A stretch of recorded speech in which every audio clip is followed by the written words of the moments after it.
I'm your bedtime historian, and tonight I invite you to step through gates that were never meant to welcome, only to trap. There's a strange comfort in knowing that some doors swing both ways and some only ever open in one direction, toward a roar, the smell of blood, and the promise of spectacle.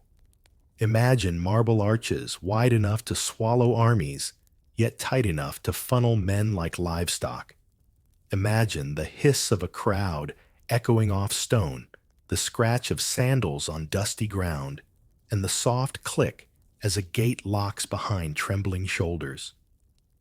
Why did they build entrances that made the strongest stumble, who designed doorways to turn warriors into sacrifices before the fight even began? If you find this peek behind ancient doors oddly soothing, why not press that sleepy little like button and subscribe? No gates here, just an open arch for drifting deeper into forgotten nights. There's always room in this echoing arena for one more quiet insomniac wonder. Who else is wide awake halfway across the world, listening for footsteps in ancient corridors? Now let's slip inside together, under moonlit stone and the hush of 1,000 ghosts. You stand before the grand arches of the Roman Colosseum, its weathered travertine bones gleaming under a lazy afternoon sun. You can almost hear the hum of an impatient crowd as you step closer, weaving through a swirl of tunics and laughter and the distant metallic clatter of armor. In its prime, this oval titan could seat over 50,000 souls, each pair of eyes, hungry for the same brutal dance, men against men, men against beasts, and everyone against the odds. Your sandals crunch over ancient stones as you pass beneath the first shadowed archway. Here, the air shifts cooler, denser, carrying the scent of damp stone and stale sweat. You pause, noticing the slight slope of the passageway beneath your feet. Roman architects were not careless. They carved these subtle inclines into the floor so that a gladiator's stride might break for just a breath, a heartbeat of hesitation that made the whole spectacle more dramatic. Some historians claim these architectural quirks were designed for smooth crowd flow. Others insist they were traps, subtle psychological tricks to remind fighters who truly ruled the sands. A guard's polished helmet glints in the dim corridor. He nods you forward through the gate, called the Porta Libitina, named after the goddess of death. It's the same grim threshold every gladiator crossed, often barefoot, feeling the gritty sand stick between their toes. This gate, many argue, was a promise written in stone. No matter how noble your birth or how fierce your sword-armed death waits just beyond. Beyond the arch, your eyes adjust to the blinding sun that pours onto the arena floor. The stands rise up around you in stacked marble tiers, white and blinding like the teeth of a predator. You stand where thousands once howled for blood and glory, where senators rubbed elbows with beggars, all equal in the heat of the fight. There's a strange democracy in violence, one that made emperors gods and gladiators legends. To your left, an older man sweeps stray bits of straw from the entryway, evidence of the animals held in waiting. His broom flicks over a faded mosaic that once glistened with colored tiles depicting Neptune, god of the sea. Some scholars puzzle over its placement, so far from the naval games. Perhaps it was meant to bless the arena's floods for the staged sea battles, or perhaps it was just another layer of spectacle for an audience always hungry for more. You lean against a cool pillar and watch a new batch of recruits shuffle through. They are young shoulders, stiff with false bravado, eyes flicking to the stands above where the nobles sit, fanning themselves with peacock feathers. Their metal helmets clang against their knees as they kneel in the dust for the final rites a whisper of prayer to gods they hope are listening. Some won't see sunset. Some will leave through the Porta Triumphalis, the gate of the victorious. Most will not. You can almost hear the muffled drum beats that signaled the start of the games, a steady hypnotic thud echoing off the stone walls. The sound bounces around your head, weaving with the hush of 1,000 voices and the metallic tang of fear. Did the gladiators feel brave, you wonder? Or did they simply feel trapped? Scholars still debate whether the men who walked through these arches were heroes by choice or slaves by fate. As you wander deeper, you catch a flicker of red paint clinging to the base of a column. Once the Colosseum wasn't a pale skeleton. It blazed with color-painted statues, rich draperies, and banners flapping in the Roman breeze. Dusty marble would have gleamed with gold leaf, and vivid murals a carnival of wealth meant to dazzle every eye that stepped through those gates. Now, the pigment peeks through like a ghost of glory. A breeze catches the back of your neck. You glance up at the great canopy that once stretched over the top of the arena, an engineering marvel of ropes and sails called the velarium. Sailors from the Roman Navy worked those ropes unfurling shade for the pampered elite, while the fighters below squinted into the harsh glare. It's said the velarium creaked and snapped in the wind, a canvas sea hovering above a sand-soaked stage. Some historians still bicker over exactly how it was rigged. Did they lash it to giant masts, or were there hidden anchor points in the stone? Your footsteps carry you toward the tunnel, where the gladiator's gate still yawns like a hungry mouth. You stand at its threshold and imagine the roar that rose when those doors swung wide, when a single man stepped into the light, a heartbeat away from cheers or jeers, life or oblivion. You picture the faces pressed close Roman matrons with perfume-drenched scarves, brash young men with wine on their breath, merchants whispering bets, one gate in, one gate out. The Colosseum didn't believe in mercy so much as momentum, everything designed to keep the spectacle flowing. The crowds fed the blood fresh. You reach out fingers, brushing the groove where iron hinges once dug into stone. It's warm in the sun, but cold underneath, as if the arena remembers every footstep, every final breath.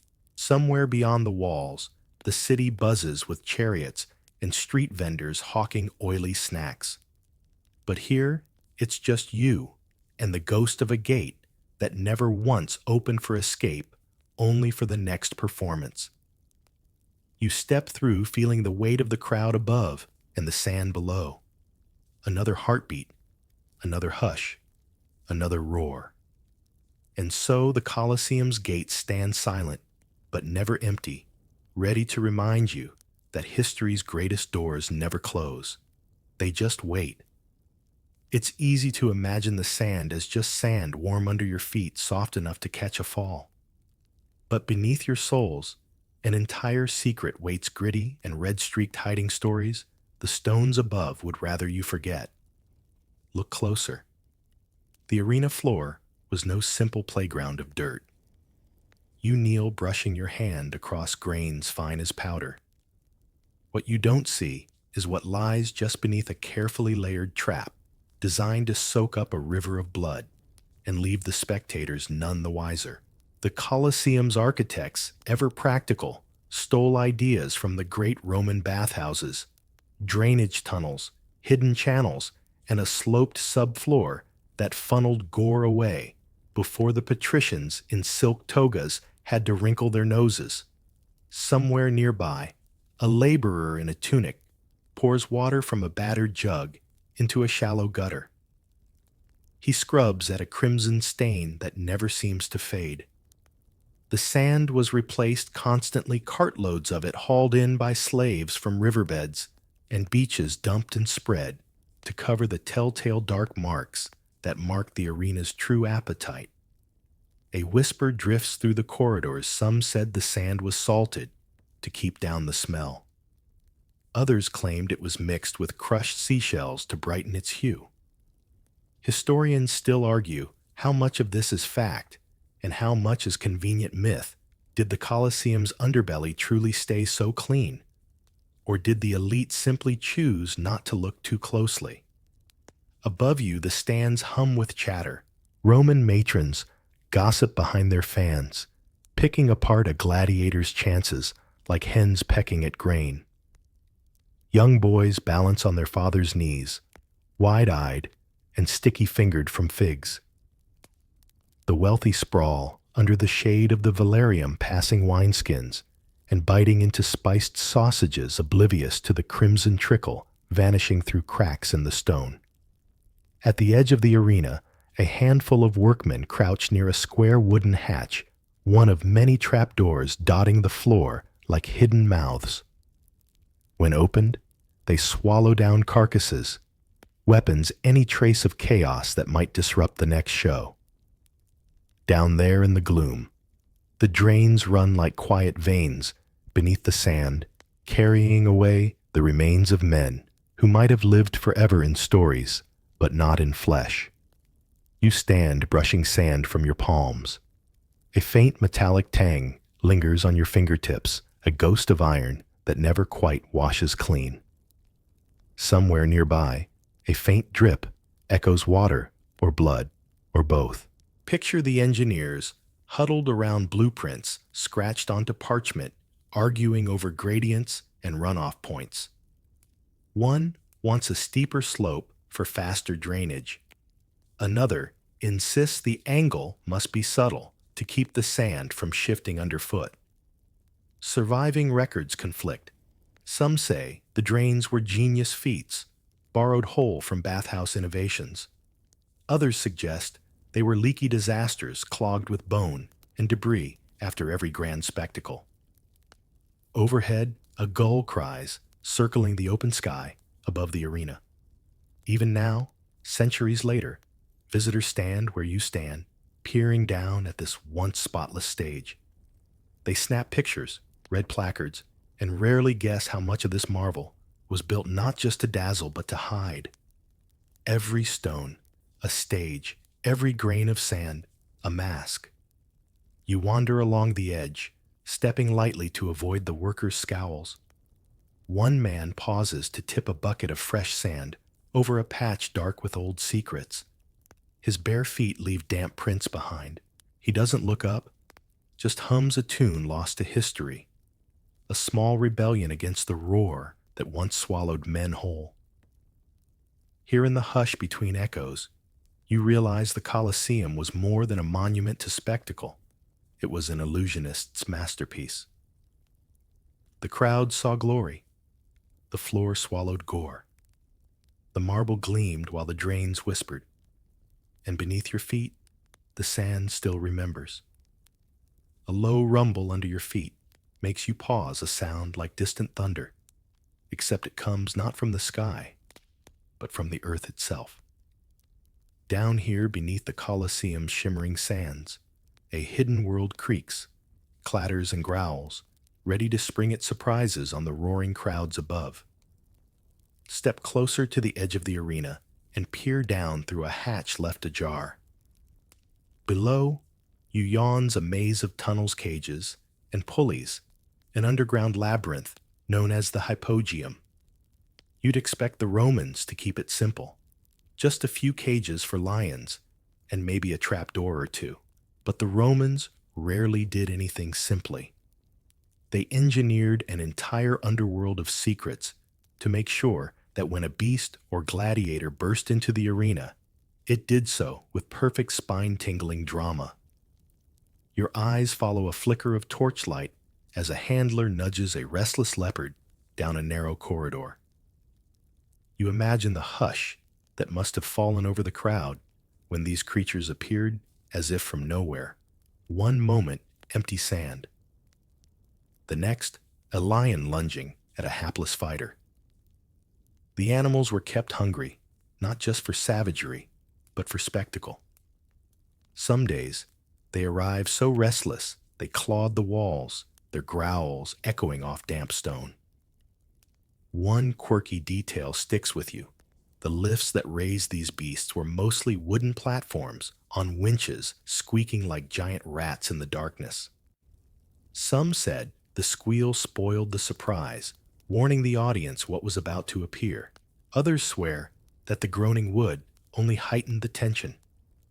What would emerge next? A bear, a rhino, a snorting boar, driven half mad by weeks of confinement. You drift deeper in your mind, tracing the path handlers might have walked by oil lamp, shoving reluctant lions into tight cages, listening for the signal from above. Scholars still argue about the numbers. How many animals could they cram down here at once? Some claim hundreds of creatures waited their turn in the gloom, while others insist the space could barely handle a fraction of that. And the chaos of hungry beasts sometimes ruined the best laid plans. A chill rolls down your spine as you imagine standing there in the dark.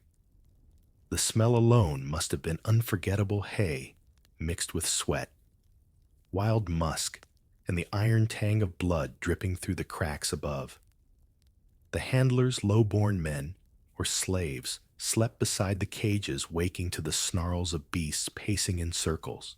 If one broke loose, the only defense was a short spear and a silent prayer. Back above ground, the audience rarely gave a thought to the world hidden under their sand-swept stage. They gasped when a leopard sprang forth or a herd of antelopes scattered across the arena floor. They didn't know about the cramped tunnels where men pushed and pulled squealing hinges, hauling animals from shadows into blinding sunlight. You can almost hear the handlers whispering to each other, palms blistered from rope burn. Easy now, easy. Don't spook it yet. Somewhere in the shadows, a lift creaks, wood groaning under the weight of a half-starved tiger. A gate rattles open. A handler ducks back just in time, and the crowd above erupts into a roar, even louder than the animals.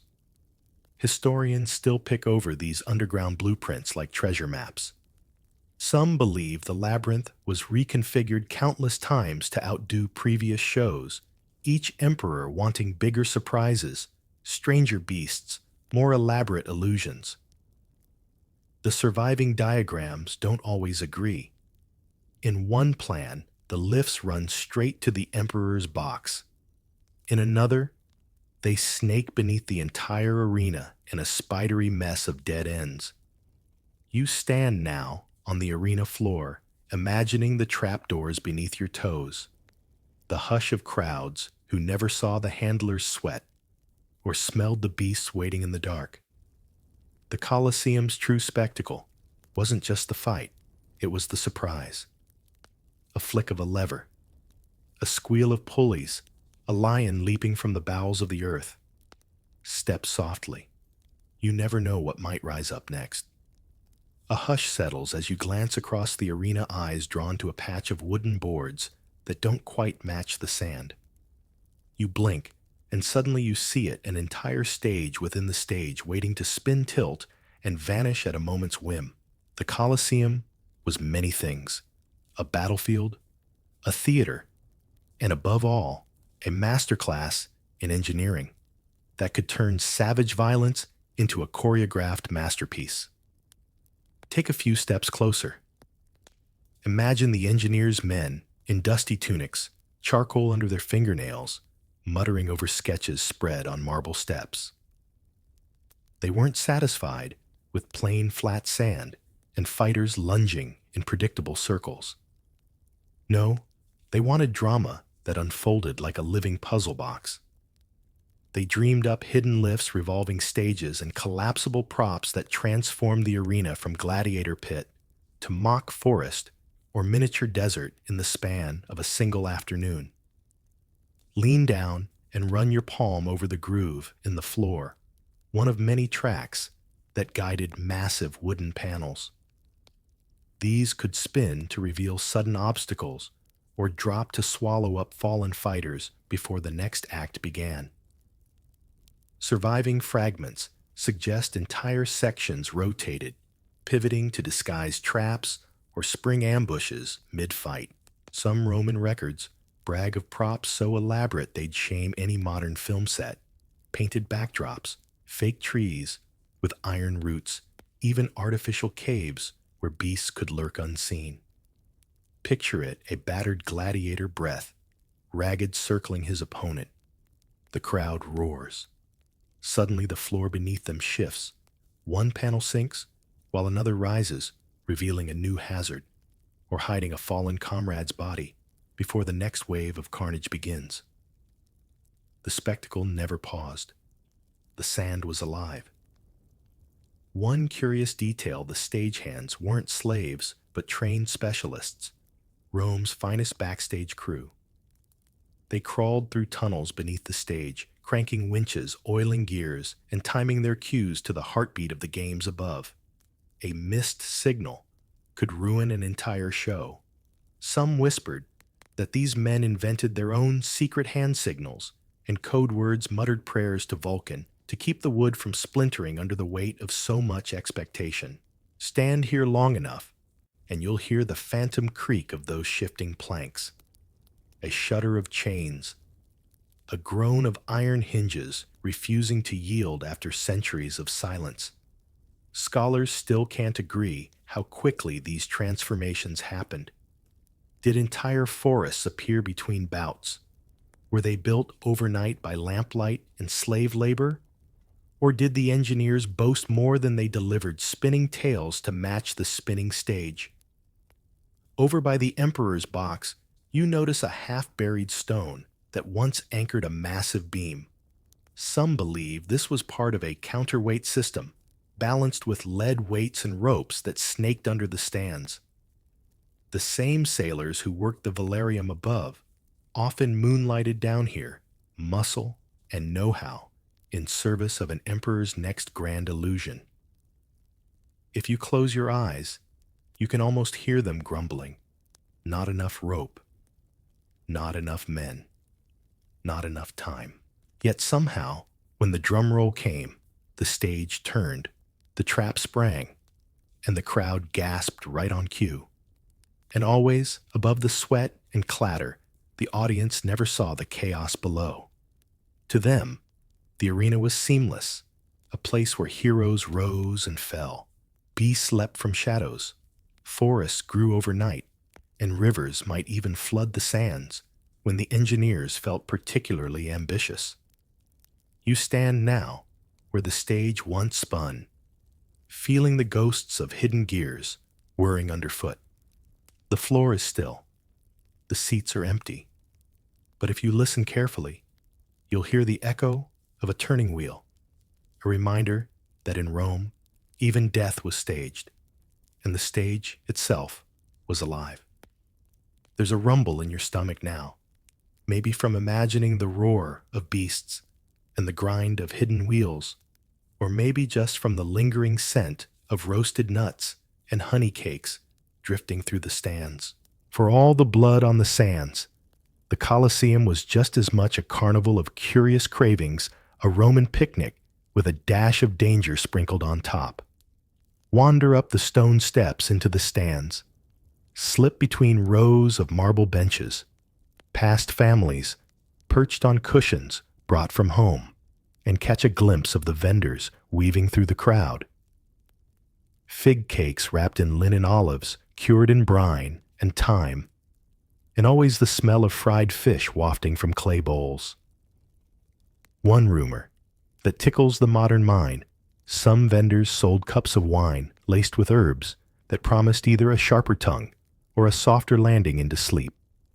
A young boy tugs at his father's sleeve, mouth sticky with dates. Nearby, a merchant rattles a tray of salty fish paste garum, a pungent sauce that clung to the breath and lingered long after the final fight. There's something delightfully absurd about savoring spiced wine while a gladiator ducks under a lion's paw just below. But that was Rome theater. and appetite tangled together in one noisy, sun-drenched feast. Beneath the stands, small ovens glowed hot all day baking flatbreads, brushed with oil and herbs. Some historians suggest that the wealthiest spectators had their snacks brought by servants who carried baskets lined with lavender to mask the smell of sweat and blood. Others argue there was a primitive version of tiered pricing cheap barley bread for the masses up in the nosebleeds, sweet pastries, and peppered dormice for those near the emperor's box.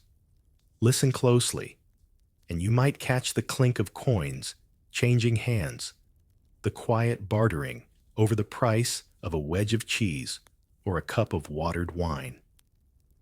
One quirky detail buried in the scrolls: some vendors eager to keep profit high sold counterfeit figs painted or stuffed with cheap pulp. No wonder some Roman poets griped about rotten fruit and stale nuts mixed in with the real thing. Some scholars puzzle over whether these snacks were free perks of admission or a clever scheme to squeeze more coin from the crowd. A few records hint that the emperors sometimes paid vendors to hand out food for free politics by pastry bribing loyalty with honey cakes and cheap wine. Others claim spectators paid dearly for every morsel their copper coins, fueling the same machine that built marble palaces and gilded statues. A gust of warm air carries the smell of roasted chestnuts to your nose, and for a moment, the Colosseum feels less like an arena and more like a bustling street market. Between roars for blood, the crowd swapped gossip, wagered on favorites, and stuffed their faces with sticky sweets. The games weren't just about the spectacle below, but the small indulgences above an edible distraction from life's daily grind. You watch an old woman pass a small loaf to her granddaughter, who tears off a piece and giggles when a stray olive pit pops onto her lap.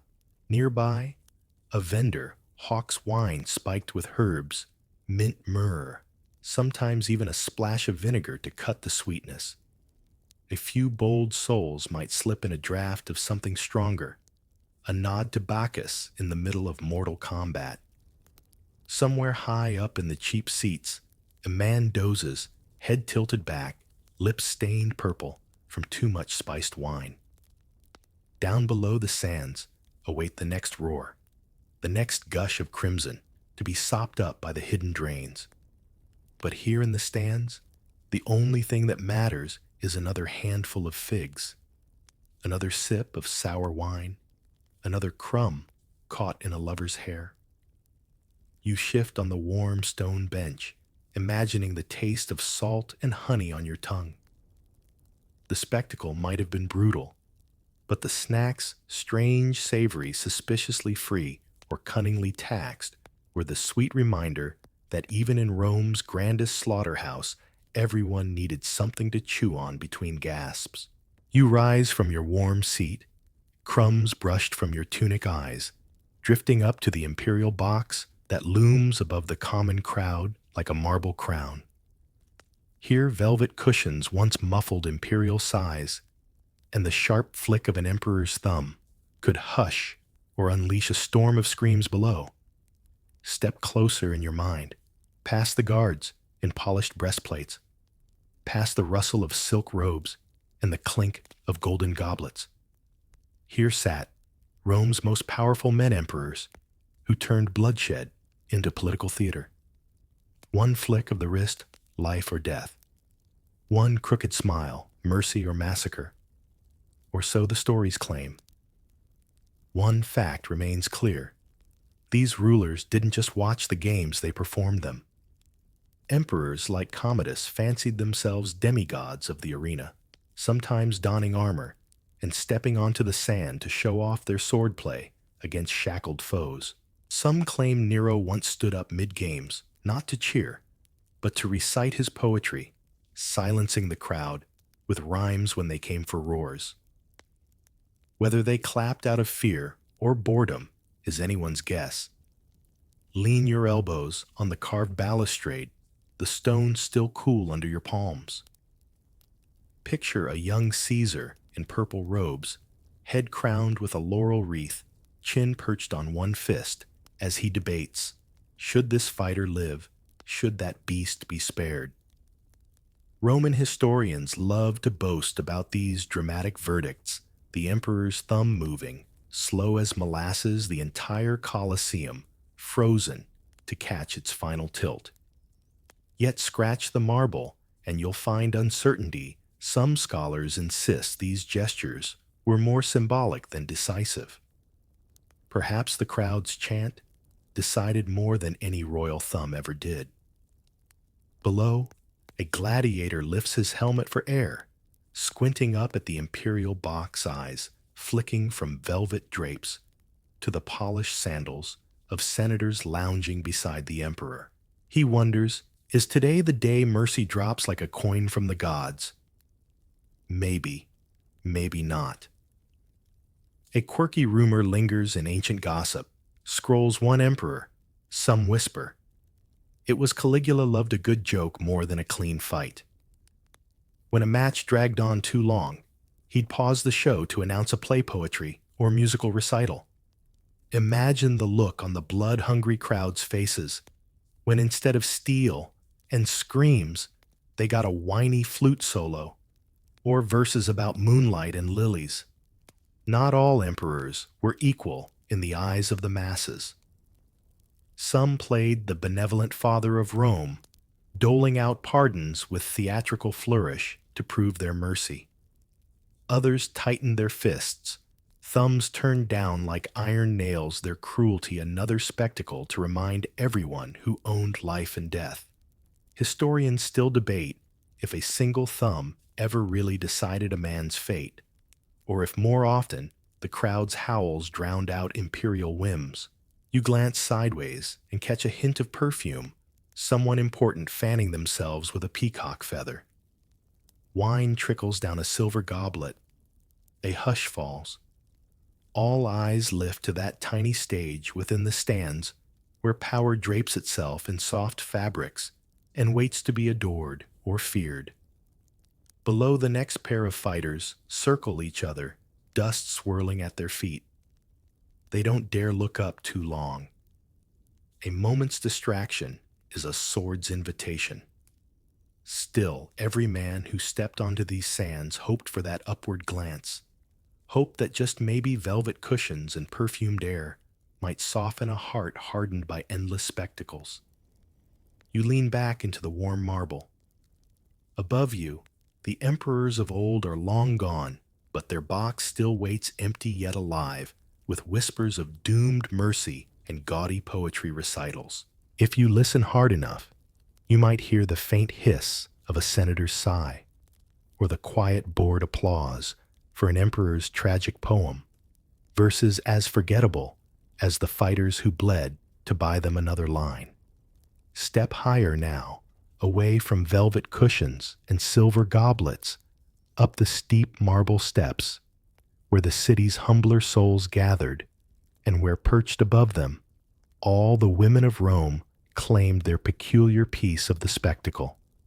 The highest ring of the Colosseum, too far for the splash of blood, close enough for secrets whispered behind fans and under shawls. Take a breath as you climb.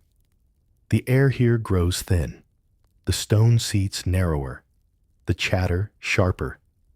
Roman women, whether noble or common, were corralled to these upper rows. Moral guardians said it was to keep them safe from the chaos below. But the truth, as always, slips through the cracks. Up here, far from watchful husbands and cautious matrons, glances darted, and gossip bloomed like ivy between the cracks in the stone. Peer through the arches that frame this dizzying balcony. The view stretches across the entire arena, a sea of pale sand and flickering shadows.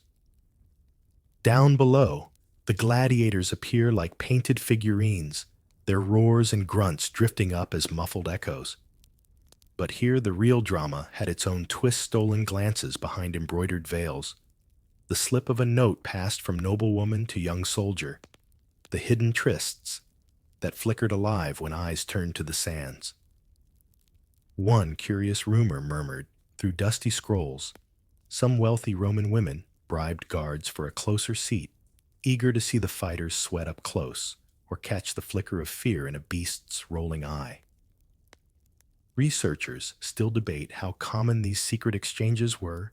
Did noblewomen truly slip coins into the hands of dozing watchmen? Or is this another half-true tale spun by poets to stir scandal? Feel the wind up here sharper than below, tinged with the city smells of olive oil and ash. A matron tightens her shawl as a younger girl beside her giggles behind her hand, eyes locked on a gladiator's entrance. Even from this distance, stories say some women would choose favorites, shout blessings or curses, and if gossip is to be believed, offer more than words after the games ended.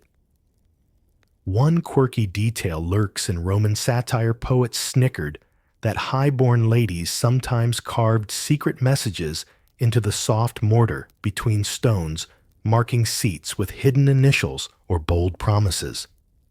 If the walls could whisper, they might confess more scandal than any scroll ever dared record. You settle onto the cold stone, tracing your finger along a faint groove, real or imagined, where perhaps a restless soul left a mark while pretending to watch the fights below. Here, the air feels heavier with secrets than with the roar of the crowd.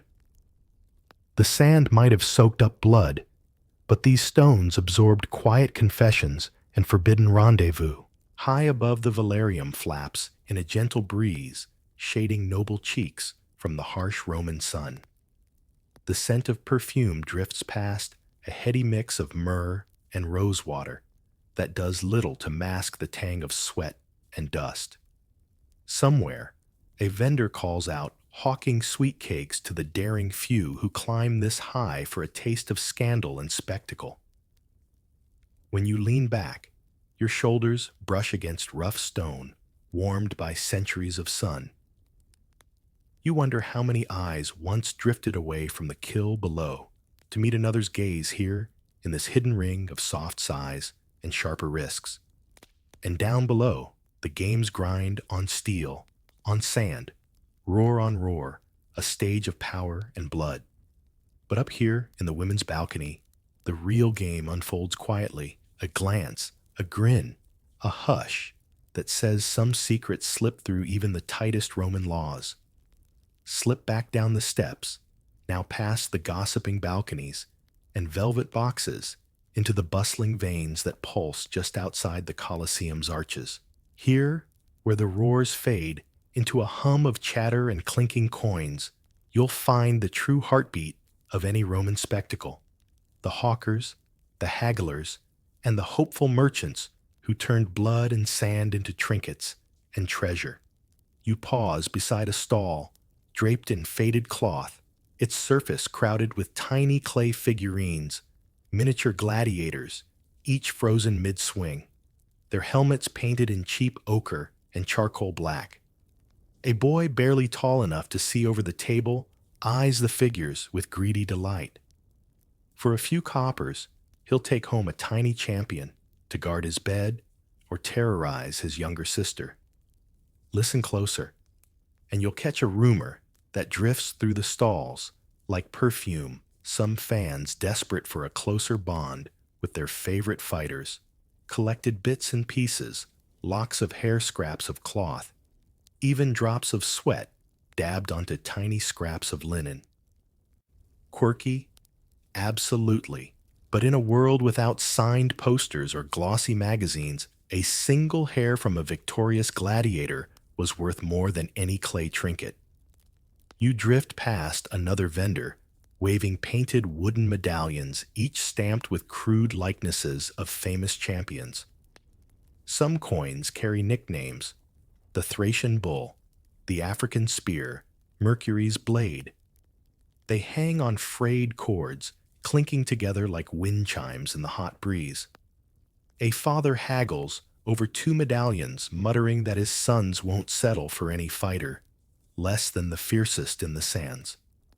A few paces away, an older woman kneels by a basket brimming with scraps of cloth, painted with symbols, charms meant to bring luck, to bless a favorite's blade, or protect him from poison. She swears she knows a back door to the gladiators' barracks, a guard who will carry these charms straight to the fighters' hands. Believe her or not, the coins still clink into her basket. Step into the shade of a marble arch and watch the current swirl. Merchants call out names of fighters like carnival barkers. Little girls tug at mothers' sleeves for a figurine. Boys dream of trophies to show off in back alleys. This is the softer edge of the Colosseum's blood-soaked heart, a fan culture centuries before foam fingers and plastic pennants. One quirky tidbit survives in the dusty margins of Roman satire. Some hawkers were so bold they sold what they claimed was gladiators' sweat, bottled in tiny clay pots. Real or fake historians still puzzle over how widespread such a practice could have been, who would pay for sweat. And yet, in the fevered haze of hero worship, who wouldn't look up for a moment past the makeshift stalls, past the tangled ropes and flapping awnings to the grand arches that frame this marketplace? Behind them, the roar still echoes, the sands still drink deeply, and somewhere, a gladiator raises his sword to the crowd. But out here, the fight lives on in cheap clay, carved wood, and whispered bargains. A boy runs by you clutching a freshly bought figurine, so tight his knuckles pale. He weaves through the crowd, grin wide, as he holds up his tiny champion to the sun. For him, the battle won't end when the gates close. It'll live on his windowsill, in his dreams, in the stories he whispers to his friends by moonlight. Step back into the swirl, past baskets of wooden swords and painted shields scaled for children's hands. Here, the Colosseum is more than blood and sand. It's a marketplace of memories, 1,000 tiny tokens that promise each fan a piece of the roar they can carry home. And just beyond the arches, the next fight waits to feed this hungry trade all over again. Slip deeper now, away from the clatter of coins and the giggles of children clutching tiny gladiators. Drift through a shadowed side corridor where gossip grows teeth, and the Colosseum's grandeur hides a more venomous tale, the quiet poison that trickled through more than just veins. Stand close to the stone, feel it cool under your fingertips. Imagine a pair of men, rival sponsors, wrapped in fine cloaks, leaning together, voices low, beneath the roar outside. They wager fortunes on fighters, brag about favor with powerful patrons, and when the odds run thin, whisper instructions no one can ever prove were spoken. There's a reason the gladiator's life was short, and not always because of a well-aimed spear. Stories drift through the centuries of blades dipped in toxins so subtle that a scratch spelled death, hours later disguised as an honest wound. Rival sponsors hired shady apothecaries, slipping coins under tavern tables for vials of clear liquid with no smell, no taste, just a promise. A curious scroll fragment tells of an infamous poisoner named Locusta, rumored to brew concoctions strong enough to fell a champion mid-roar. Some say she sold to senators, others to desperate gamblers. Historians argue whether she ever touched the sands of the Colosseum herself, or if her name became shorthand for every suspicious stumble and sudden cough that left a fighter sprawled on crimson sand. One guard at the fighter's barracks might have turned a blind eye for a bribe. A handler delivering a drink could slip a pinch of powder into watered wine. And who would question a man's shaking hands or a sudden collapse in an arena where death was the main event? Step through a memory, down a tunnel, where shadows linger thicker than torch smoke. Picture two gladiators locked in fierce combat steel, glinting sweat, dripping from tensed muscles. One parries lunges, stumbles. Did the blade cut too deep? Or did poison whisper its quiet yes through veins already singing with exhaustion? Nearby, a rumor flickers in the dark. Sometimes weapons themselves were tampered with blades, rubbed with rancid oil tips, dusted with herbs that festered wounds, and promised a slower, crueler death days later. Sabotage as entertainment treachery hidden beneath a mask of spectacle. Of course, official scrolls paint the games as noble tests of skill and strength, clean as the marble arches above. But read between the lines, and you'll find the Colosseum's blood was rarely pure. Some scholars still puzzle over scraps of graffiti that hint at rigged matches, symbols carved by stable boys who overheard a whisper or saw a coin change hands in the moonlight.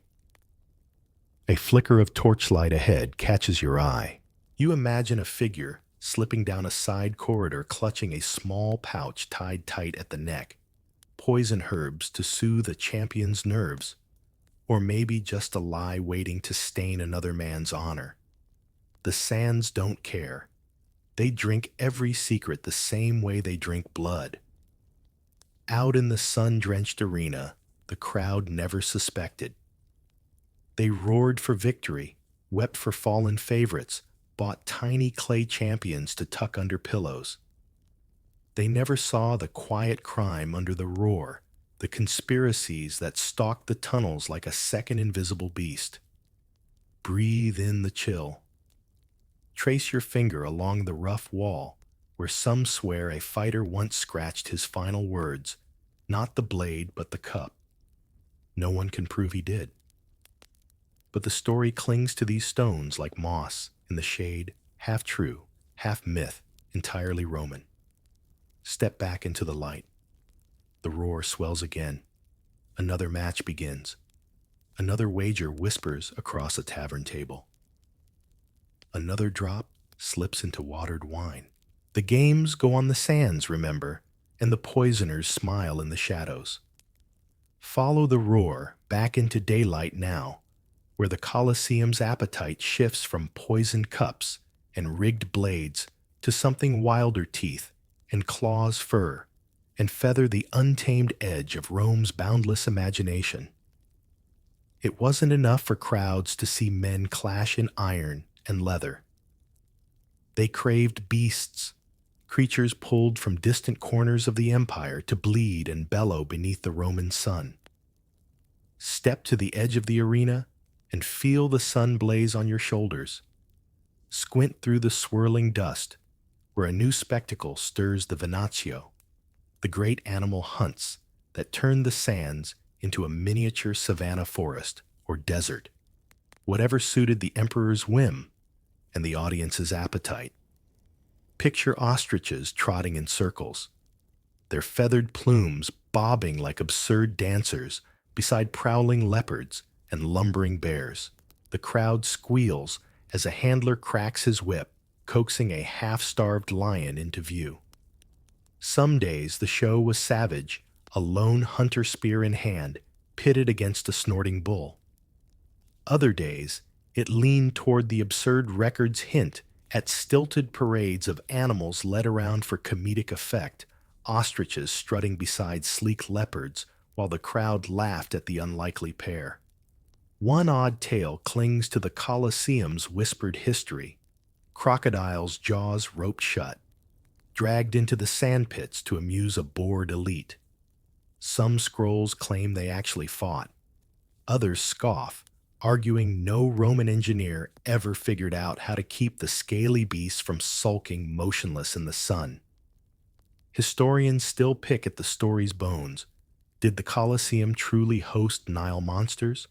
Or was it just another outlandish boast, carved into marble by an emperor, eager to outdo his predecessors? Drift closer to the edge and feel the vibrations under your feet. Hidden trap doors yawn open handlers, coaxing nervous animals from shadowed cages into the blinding arena light. Some beasts, bulk eyes, wide paws, skidding on the sand slick with spilled blood from the last match. Others burst forth with a snarl that draws delighted shrieks from the stands.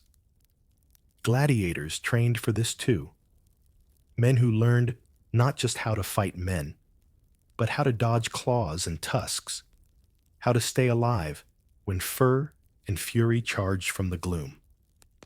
Some wore masks of painted leather to look like mythical heroes, Hercules reborn to wrestle a lion before breakfast. Peer up into the stands. Notice the twitch of the emperor's finger, the murmurs of senators lounging under silk fans. For them, the Venatio was more than showmanship, it was empire on display. Every beast a prize from a far-flung corner. Elephants from Africa, tigers from Parthia, bears from the dark forests of Germania. Rome's reach measured in fang and claw. One quirky rumor still teases the edges of the official record to inflate the drama handlers, sometimes starve the animals for days, only to feed them scraps laced with herbs to rile them up just before release. Others claim that when the Colosseum's coffers ran thin, they paraded mangy goats or half-grown cubs, painted to look more fearsome in dim torchlight. Lean on the warm stone wall and imagine the chaos a gladiator poised spear, trembling a leopard, lunging sand, exploding under pounding paws.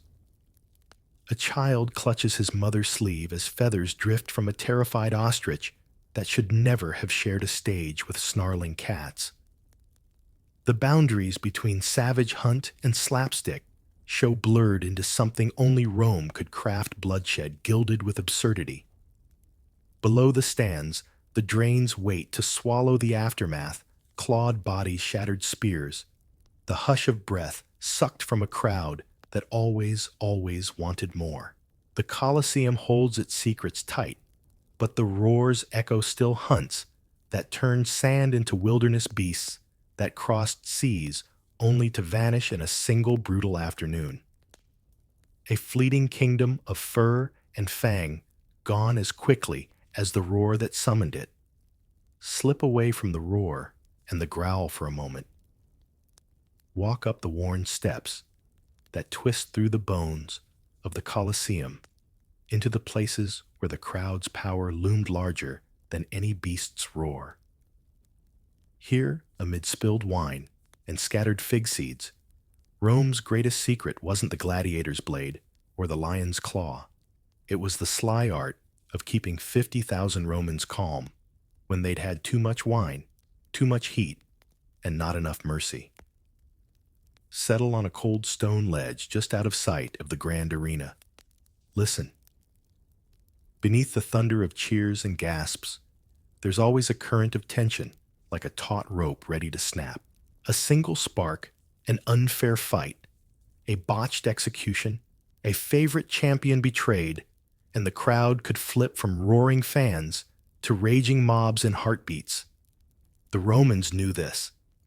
That's why the Colosseum's architects weren't just builders of marble and sand, they were masters of crowd control.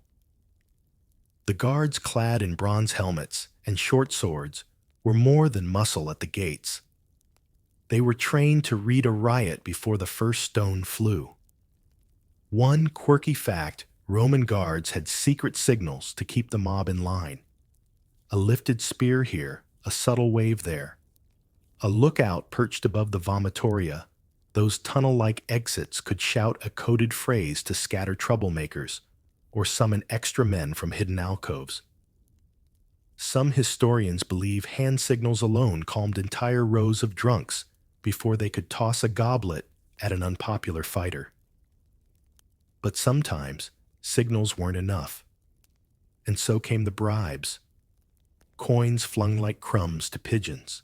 Whispers of a surprise shower of copper coins tumbling down from the upper tiers, catching sunlight as they fell. The drunker the mob, the better the distraction. A sudden scramble for scattered denarii turned grumbles into giggles fists, into fists full of shiny bribes. Imagine a riot brewing wine sloshed on marble, a chant rising too loud, a favorite gladiator bleeding out in the sand when the crowd demanded his life be spared. A quick nod from an imperial guard, and suddenly the air rains money. Fights forgotten. For a moment, the Colosseum transforms from a slaughterhouse into a glittering treasure hunt. Of course, not every trick worked. Some scholars puzzle over graffiti that hints at bribes gone wrong, coins flung only to bounce off angry skulls, bribes that sparked more chaos instead of smothering it. A few brittle scrolls suggest guards sometimes held back coins, pocketing the hush money for themselves, while promising the emperor all was calm and orderly above the sands. Shift your weight on the stone bench. Feel the warm sun on your shoulders, the wind tugging at the edges of your tunic. You can almost see the guards perched in shadowed corridors, watching the stands like hawks, waiting for the moment a cheer turned sharp, a chant shifted from delight to rage. Below the fighters circle, above the crowd rustles coins, or chaos mercy, or riot, all balanced on a guard's quiet hand signal, and the promise that Rome's greatest show would never turn on its masters. Peer down the stone steps to the vomitoria, where the crowds pour in and out like wine from a cracked jug. Every exit a safety valve, every corridor designed to empty the Colosseum in minutes if the wrong rumor spread too quickly. The marble remembers every riot that almost was every coin that tinkled onto sand to keep the roar focused where it belonged. And when the games ended, when the crowd shuffled out, under the hush of dusk, the guards melted back into the shadows, secret signals tucked away, until the next time the mob wanted more than the sands could safely offer. Step down now, deeper into the underbelly of Rome's wildest dreams, where the sands weren't just a stage for blood and beasts, but for something altogether stranger. An ocean conjured from stone, a sea battle fought in a place where no wave should ever crash. Pause at the arena's center, close your eyes and listen. Imagine the hush of thousands as the floor creaks open, sand swept aside to reveal hidden channels, and clever pumps buried beneath the seats.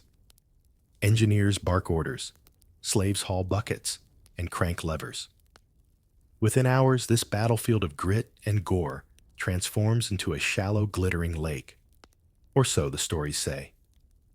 The Romans called these mock naval spectacles naumachii sea battles, staged on dry land.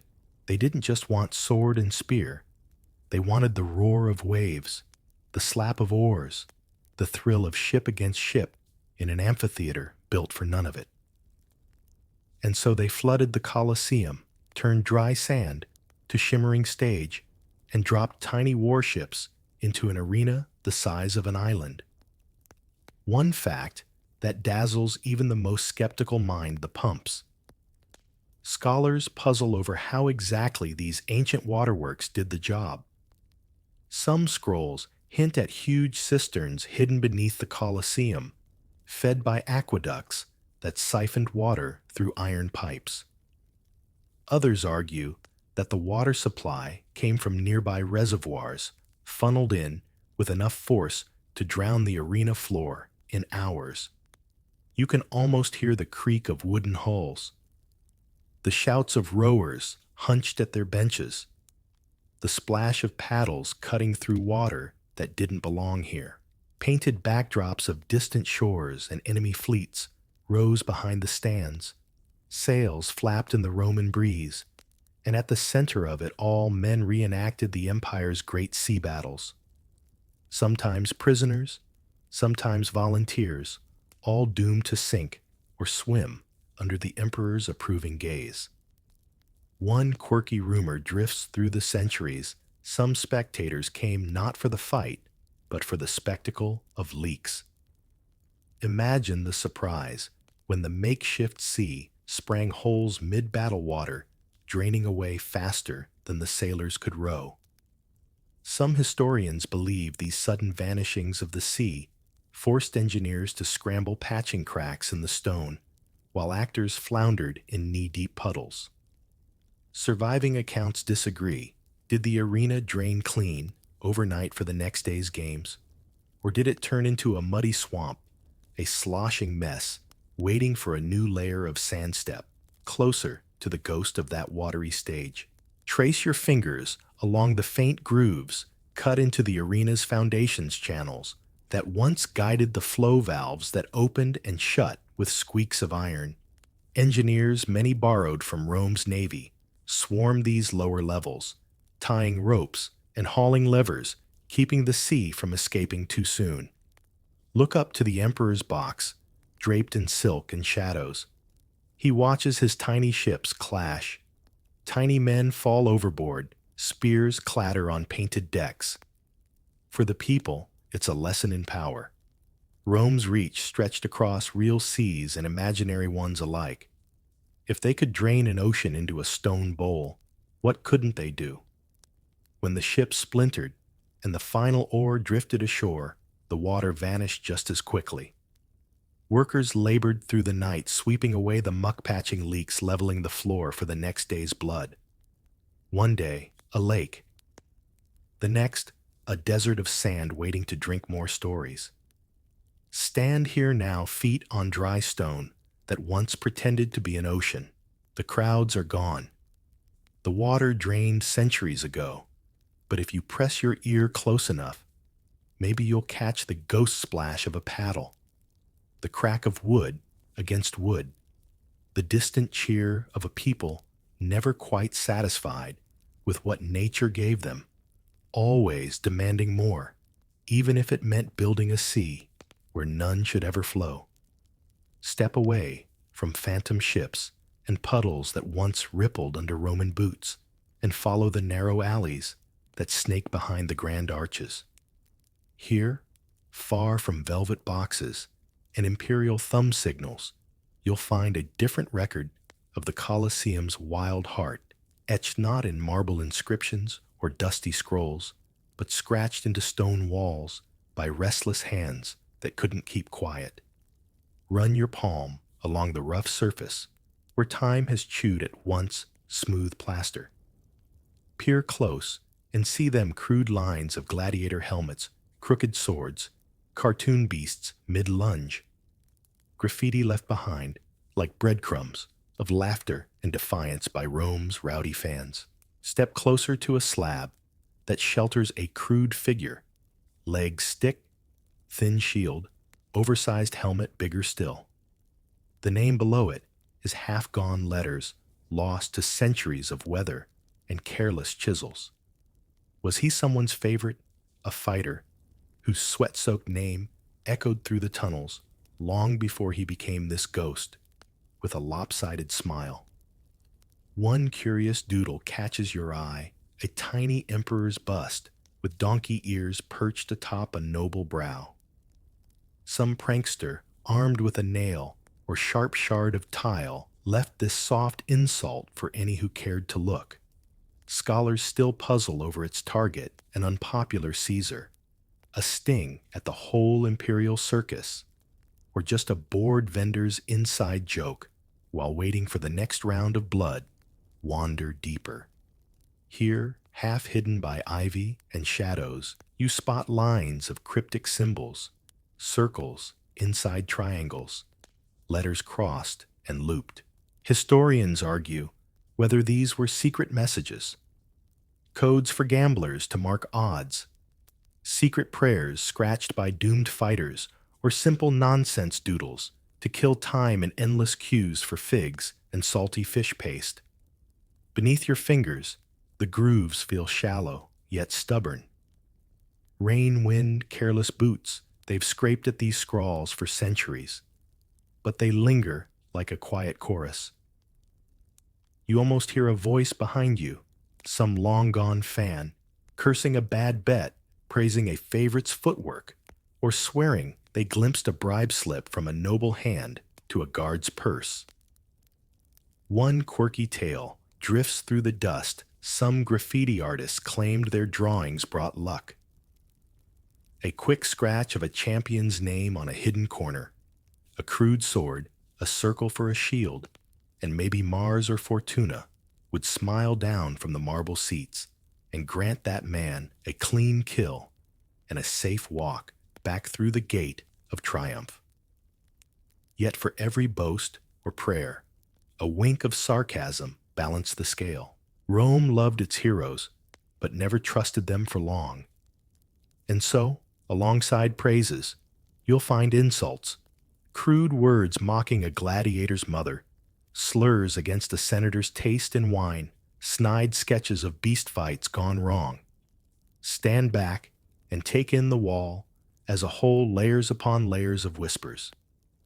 These weren't official proclamations or marble boasts for emperors. They were the people's footnotes, messy, crooked, half-lost, and stubbornly alive. They speak louder than stone plaques or scrolls in dusty libraries, because they were never meant for anyone's approval, only for a grin, a rumor, a fleeting echo before the next roar. Some researchers still argue over a handful of symbols that appear again and again, odd loops, hidden initials, cryptic marks that might be a gambler's cipher or an underground joke shared across decades. No scholarly consensus settles it. Maybe that's the point. Some secrets prefer to stay half said, half scratched, always half known. Trace your finger one last time over a helmet drawn with shaky lines, a sword pointed at nothing, a forgotten name half swallowed by the stone. Here, in the back alleys, you hear the Colosseum's softest voice, one that mocks praise and laughs, all in the same crooked breath. Then step away. The graffiti stays behind Rome's quiet giggle in a place built to roar. Drift now past the roar, past the final scratch of graffiti, past the last echo of coins and claws. Let the Colosseum fall silent as centuries slip by its arches, crumbling under creeping vines and hungry hands. This titan of spectacle did not vanish in a single night.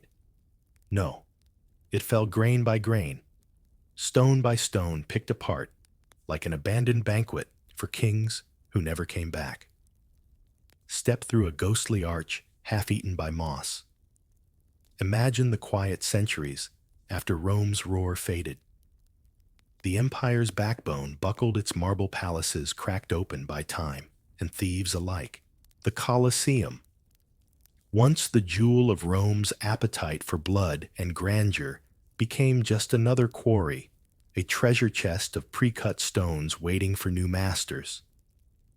Picture a line of carts rumbling away under moonlight, each creaking under blocks of travertine destined for basilicas, private villas, or the grand ambitions of popes, eager to wrap Rome's fading bones in fresh marble. Some say entire chunks of the Colosseum skeleton now sleep hidden inside St. Peter's Basilica, buried so deep behind gilded altars that only whispers remember. Wander the broken corridors, where vines twist through cracks and owls nest in alcoves, where emperors once perched. Locals pick the arena clean for iron clamps, bronze hinges, and even marble statues that once watched lions lunge and gladiators fall. Once proud arches crumbled as the iron pins holding them together vanished into new door frames, new hinges, new swords. One quirky rumor clings to these fractured stones. Some popes declared the Colosseum sacred, a place made holy, not for its old screams, but for the blood of Christian martyrs said to have died on its sands. They raised crosses among the ruins, hoping to freeze the plunder, yet still the marble slipped away, brick by brick, hidden in donkey carts at dawn. Some centuries saw the arena serve stranger masters still. During the medieval years, noble families turned its hollow belly into a fortress walls, bricked-up battlements built on cracked arches, armed men peering out through once grand gates that now trapped not gladiators, but rival clans, fighting turf wars under Rome's open sky. A few scrolls whisper that in the lean years, the Colosseum sheltered beggars, pilgrims, and outcasts who built rough wooden huts inside the same walls where emperors once judged life and death with a flick of the wrist. Chickens scratched at the dust where leopards once prowled. Smoke curled from cooking fires that warmed hands instead of crowds. Step carefully over the ghost of fallen columns and half-buried statues. Imagine a stonemason chiseling an old marble slab, the roar of the arena long gone, replaced by the ring of hammer on stone. Did he pause to wonder whose eyes once watched a lion's leap, where now his chisel bit? Or did he just see raw material, Rome's past recycled into Rome's stubborn, shifting present? Historians still argue over exactly how much of this once grand skeleton lies hidden inside the city's grand churches, palazzos, and private courtyards. A block here, a column there, pieces of an empire turned into altar steps, noble doorways, and half-forgotten garden walls. Some claim if you could unbuild Rome, peel back marble like bark, you'd find the Colosseum's bones woven through every corner. Stand now in its shadow arches, cracked and teeth broken, but still proud against a modern skyline. Tourists drift through like ghosts themselves, snapping photos, sipping coffee where lions once slept.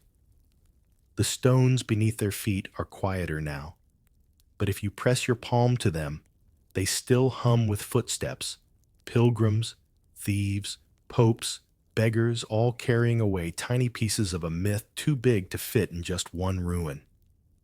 And so it lingers, part ruin, part quarry, part churchyard relic, a ring of bones around Rome's restless heart. Stand here one last time beneath these broken arches that once held up the sky, for emperors, gladiators, and gossiping crowds alike. The Colosseum's roar is gone, its marble picked bare by centuries of hungry hands, but still like moths to a flickering torch we come. We always come. Take a slow walk around the outer rim. Feel the cool bite of ancient stone under your fingertips. Listen to the low hum of modern footsteps shuffling along weathered corridors, sneakers squeaking where sandals once slipped on marble dust. Tourists point their lenses at every crack and shadow, capturing ghosts they can't name. Somewhere, a guide drones facts you've half forgotten before they reach your ears. Why do we keep circling this ruin? What are we trying to touch? Some echo of grandeur? A taste of cruelty? Or maybe just the comforting notion that empires fall, but stories stick? Stand in line long enough, and you'll hear it all. Teenagers giggling about gladiators, parents whispering myths to children perched on shoulders, solo wanderers, tracing fingers over stone like they're reading Braille for the past. Step through a patch of late sun, spilling across the arena floor, where once the sand drank rivers of blood, so that noble seats stayed white and dry. Now the same sand hosts laughter, and the click of cameras, the soft scuff of sneakers, the hush of audio guides spinning half-truths in 10 languages. One quirky sight to catch tourists snapping selfies with plastic thumbs up or down playing emperor for a moment before they tuck phones back into pockets and drift off to buy cheap magnets shaped like lion heads. It's silly harmless and oddly fitting.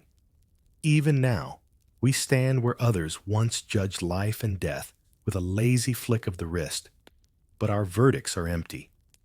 Just borrowed drama for a feed that scrolls on forever. Scholars still bicker about what really drew Rome's people back here day after day. Was it the thrill of violence, the promise of free food, or just the comfort of gathering in a place where one person's doom was another's entertainment, and the only ticket you needed was time and an appetite for spectacle. And you are tracing your own footprints among shadows and pillars, wondering if you're any different. Maybe you're not. Maybe none of us are. We crane our necks at ancient scars, cradle myths in our palms, and tell ourselves we're better than those roaring crowds who cheered a blade's final kiss. But lean closer to the stone, feel it hum with secrets, and you'll hear the quiet truth. We're still here, still flocking to this circle of ghosts, hungry for stories we pretend to condemn, but can't help but savor. Step toward the exit now, past the hawkers selling tiny replicas, past the tour groups posing under battered arches. Look back once, just to be sure it's still there, monstrous battered patient. The Colosseum doesn't care if we love it for its cruelty or its grandeur. It just waits, as it always has, for the next footstep, the next shudder, click, the next quiet breath of someone trying to feel small, in the bones of something that once made thousands feel enormous. Yet as you drift away from those battered arches, another echo tugs at your thoughts, a whisper of iron bars, chained wrists, and the restless heartbeat of men who stepped willingly into that roar. Imagine chains rattling beneath a Mediterranean sun, a line of prisoners, and among them a free man stepping forward willingly, no shackles, no guards, just the promise of blood and cheers. Why would anyone do it? Who were these souls who traded liberty for a few fleeting roars of a crowd? There's sweat in the dust, secrets in the slave pens, and rumors whispered down the line. Some born nobles, some thieves, some desperate dreamers. If drifting off to gladiator gossip and ancient iron suits, you slide your thumb toward like and subscribe. No crowd will cheer, but I might keep whispering through the night. And if you're still half awake when the chains start clinking, tell me where you're watching from. Maybe there's a secret arena under your own bed. Now dim, the lights sink into your pillow and shuffle down the line with me back to where the sand first swallowed your footsteps. The clamor of the city fades behind you as you stand at the edge of Rome's great slave markets, where destiny changes hands for a few coins or a forged signature. You feel the rough tug of a rope biting into your wrists. Some men wear it for the first time, others by birthright or bad luck or debt. There's no single path to becoming a gladiator, only thousands of quiet tragedies and a few loud choices. In the back alleys, debt collectors drag away failed gamblers, men who thought the dice would fall their way, only to find themselves pledged to the arena as collateral. Some scholars still argue whether these volunteer gladiators ever truly chose their fate. A desperate man signing away his freedom is free only in theory after all. You shuffle past a Syrian merchant's son, sold by his own father to pay a temple tax, a Greek sailor who lost his ship to pirates, bartered to the sand pits instead of the salt seas. Among them, a grinning fool freeborn rumor has it who signed up to impress a girl with a front row seat at the Colosseum. Some claim he survived a dozen matches. Others say he lasted 3 swings of a sword. Surviving records offer conflicting tales. Fact and gossip swirl together like wine and blood in this trade. The market is not all chains and curses, though. There are recruiters, too, talent scouts in drab tunics, whispering offers to burly dock workers or farmers with too many mouths to feed. A strong back and a taste for danger could win you a signing bonus, enough silver for your mother's debts, or your brother's dowry, or your own pocket stuffed for a single wild month before training begins. What did the recruiters promise glory gold women fame? They forgot to mention the iron collar, the cramped barracks, the daily drills that break your spirit as often as your bones. Some men turned their backs on these recruiters. Some couldn't look away. The faint gleam of the wooden sword, a rudest symbol of freedom, if you win enough fights, glimmered brighter than any farm plow or fishing net. Historians still debate whether those who joined willingly were fool's heroes or something in between. Perhaps they were all three at once, foolish enough to crave applause, heroic enough to stand inside an arena armed with nothing but a borrowed helmet and the hope that the emperor was in a generous mood that day. The chain gangs, though no one asked them what they wanted, captured in wars from Gaul to Judea, they arrived in Rome like livestock, branded, prodded, and marched through jeering crowds. One legion's spoils might include prisoners with the broadest shoulders and the fiercest eyes, perfect raw meat for the arena. Slave traders knew the type, young, strong, angry enough to fight, but not so rebellious they'd break before the show. Quirky as it sounds, some slave owners found a peculiar pride in sponsoring gladiators. A well-trained fighter brought prestige bragging rights and a chance to rub shoulders with the rich patrons at games. Imagine buying a man, feeding him barley, handing him a sword, then boasting at dinner parties that he'd shed blood in your honor. The aristocrats called it patronage. The gladiators called it survival. You hear the auctioneers chant, see the line shuffling forward. Families torn apart, sons separated from mothers, lovers caught in different bids. Yet there's always that one figure in the corner, someone standing a little taller, wrists unbound, coin purse in hand, waiting to sign the parchment that says, "I belong to the sand now." Why, maybe they hated farming. Maybe they owed too many debts. Maybe they craved a hero's death instead of a pauper's grave. Some stories claim a few did it just to escape worse fates, execution for crimes, exile from a failed legion, or disgrace back home. In the end, the sand didn't care how you got there. It only cared how you'd bleed when the time came. So you stand there now, rope on your wrists or parchment in your hand, staring at the distant roar of the arena part, prison part, theater part, grave. The line shuffles forward. A lash cracks. A recruiter murmurs in your ear about fame, feasts, and girls with laurel crowns in the stands. You swallow your past, clench your teeth, and step through the gates that swallow names and spit out gladiators. The sun shifts, but the gates don't care. Past the auction block, past the cheering crowds, you find yourself funneled through wooden doors into the ludus, the gladiator school. This is where men become weapons, or corpses, or legends whispered over wine. The air smells of sweat and straw, tinged with the sour bite of old blood. The trainers, lanisti, are waiting arms, folded eyes, measuring shoulders and scars. They clap iron collars on necks too eager to run. They hand out blunt swords that bruise more than they cut. A wooden blade won't kill you yet, but it will splinter your pride, crack your shins, and knock out teeth you might need later for grinning at the crowds.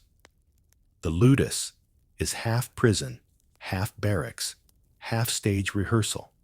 Yes, that's three halves, but that's how it feels. You live in dormitories, packed with straw beds and rough blankets.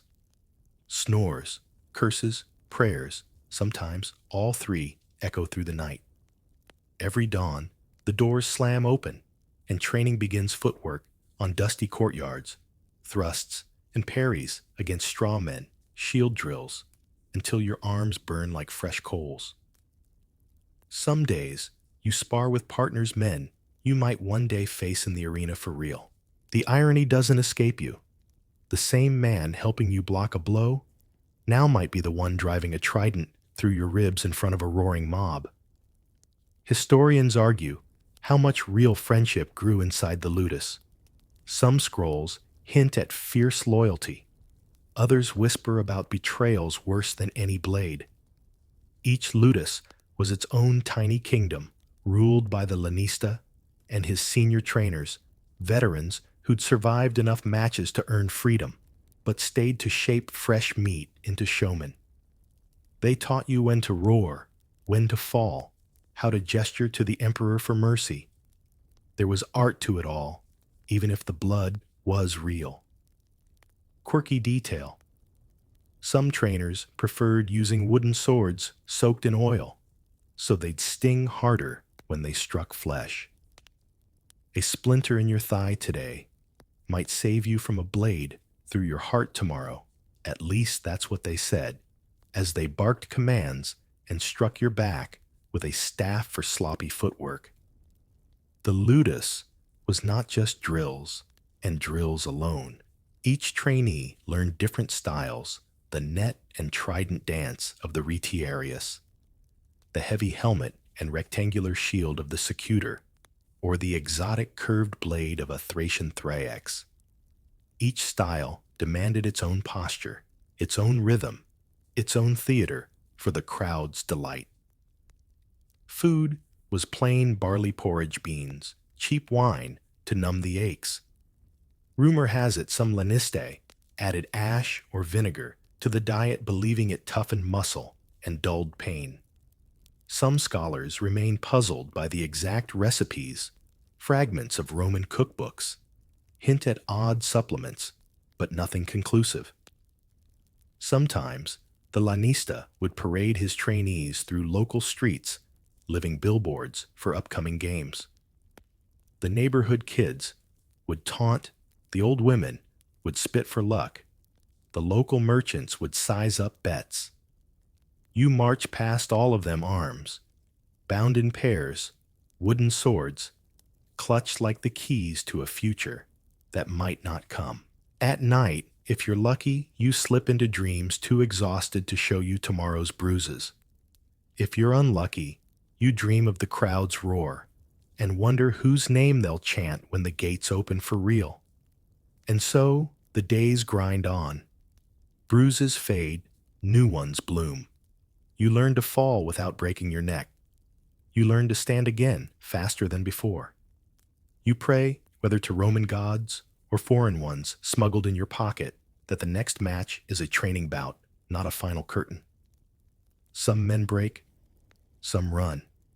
Some try to bribe their way out, smuggling coins under straw beds. A few vanish in the night, most don't get far. The ludus has watcher's dogs and thick walls. Freedom is not a door you find here. It's a sword you earn, and not many live to see it. So you lie on your straw mattress, stare at the cracked beams above, and listen to snores, prayers, curses. You count your bruises like trophies. You wonder who'll still be here tomorrow. And when the wooden sword thuds against your ribs at dawn, you stand up again, because the sand is waiting, and so are the cheers. A hush settles over the training yard when word spreads, tomorrow is match day. And tonight you feast.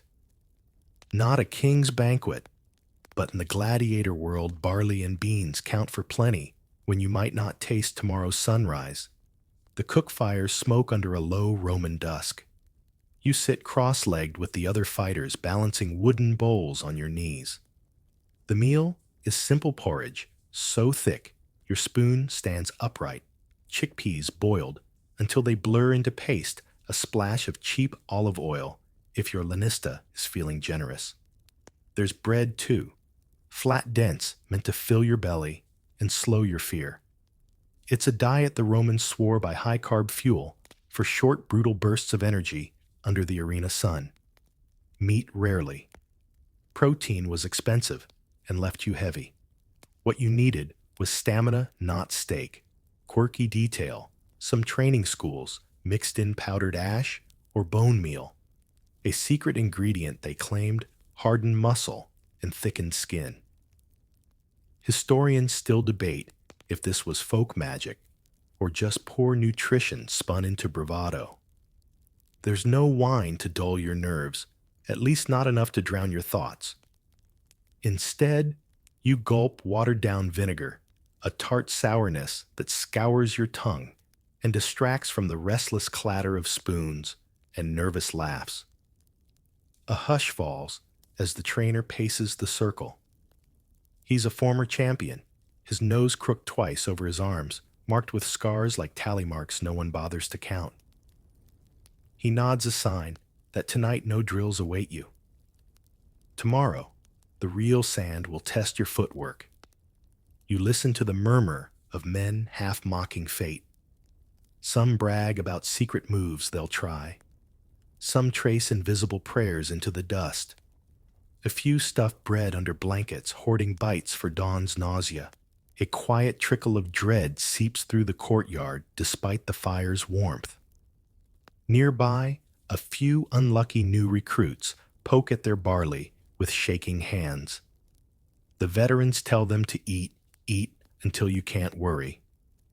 The emptier your belly tomorrow, the quicker you'll faint when the sun bakes the sand and the cheers drown out your heartbeat.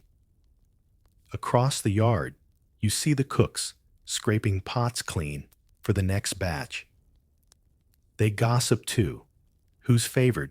Who's doomed? Who'll owe drinks in the next life if they win? Some scholars think these communal feasts served more than just hunger. They built morale, stitched together the scraps of trust that might keep a man from bolting the first chance he got. You glance around at faces you know will be blurred by sweat and blood when the gates open. Friends, rivals. Some of each. Tonight it hardly matters. Tomorrow the wooden sword will be replaced with iron, the dull shield with one meant to deflect real blades. Somewhere in the dark, an old gladiator hums a tune from his village, a tune no one here understands. The rhythm is enough a heartbeat that reminds you that for now, you're still alive, still human, still hungry for more than barley, even if that hunger might cost you your life. A final scoop, a final gulp of sour wine.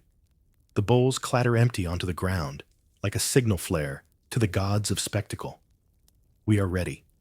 Feed us glory, or feed us to the sand. A few scraps go to the guard dogs. They wag tails at the scraps of meat you never taste. You watch the dogs fight over bones and wonder if that's tomorrow's lesson too. Fight until there's nothing left to gnaw on but memories. In the flickering torchlight, you lie back on the straw barley churning in your gut. Somewhere in your dreams, the roar of the crowd begins to rise, fed by your fear, your hope, and the echo of tonight's humble feast. The sun creeps up, dragging with it a haze of nerves and the metallic scent of oil and sweat. As the fighters gather near the training yard's gate, you notice the small things. They clutch a feather tucked into a belt, beads strung around a wrist, a scrap of cloth whispered over like a holy relic. These are the charms that stand between a man and the final silence of the sand. Rituals bloom where fear lives. Some gladiators smear ashes under their eyes to blind evil spirits. Others braid their hair in secret knots, said to confuse death long enough to land one more blow. No one talks about these superstitions out loud, but when you catch another fighter tapping the same spot on his helmet 3 times, you look away, because your own pocket hides a pebble from your village well, and you've kissed it twice already. Historians remain divided over how much of these charms were personal quirks versus widespread belief. Some scrolls speak of official blessings offered by temple priests, but more often it was whispered prayers in back corridors, done by half-trained slaves who doubled as shamans when they weren't mopping blood from the arena floor. Quirky detail: a few laniste made a tidy side income selling lucky trinkets to their own fighters. A feather from Jupiter's own eagle. A bead blessed by a Vestal virgin. A lie or a blessing who could tell the difference when your life depended on what you believed tonight's match is hours away. Yet already, the rituals turn the barracks into a hush of murmurs and private pacts. You watch a burly Gaul scratch symbols onto his wrist with a splinter his mother's rune, he says. He believes the bloodline drawn on skin guards his throat from the fatal swing. Another man smears garlic on his sword's hilt. Supposedly, it wards off envy, though you doubt the next blade cares much about that.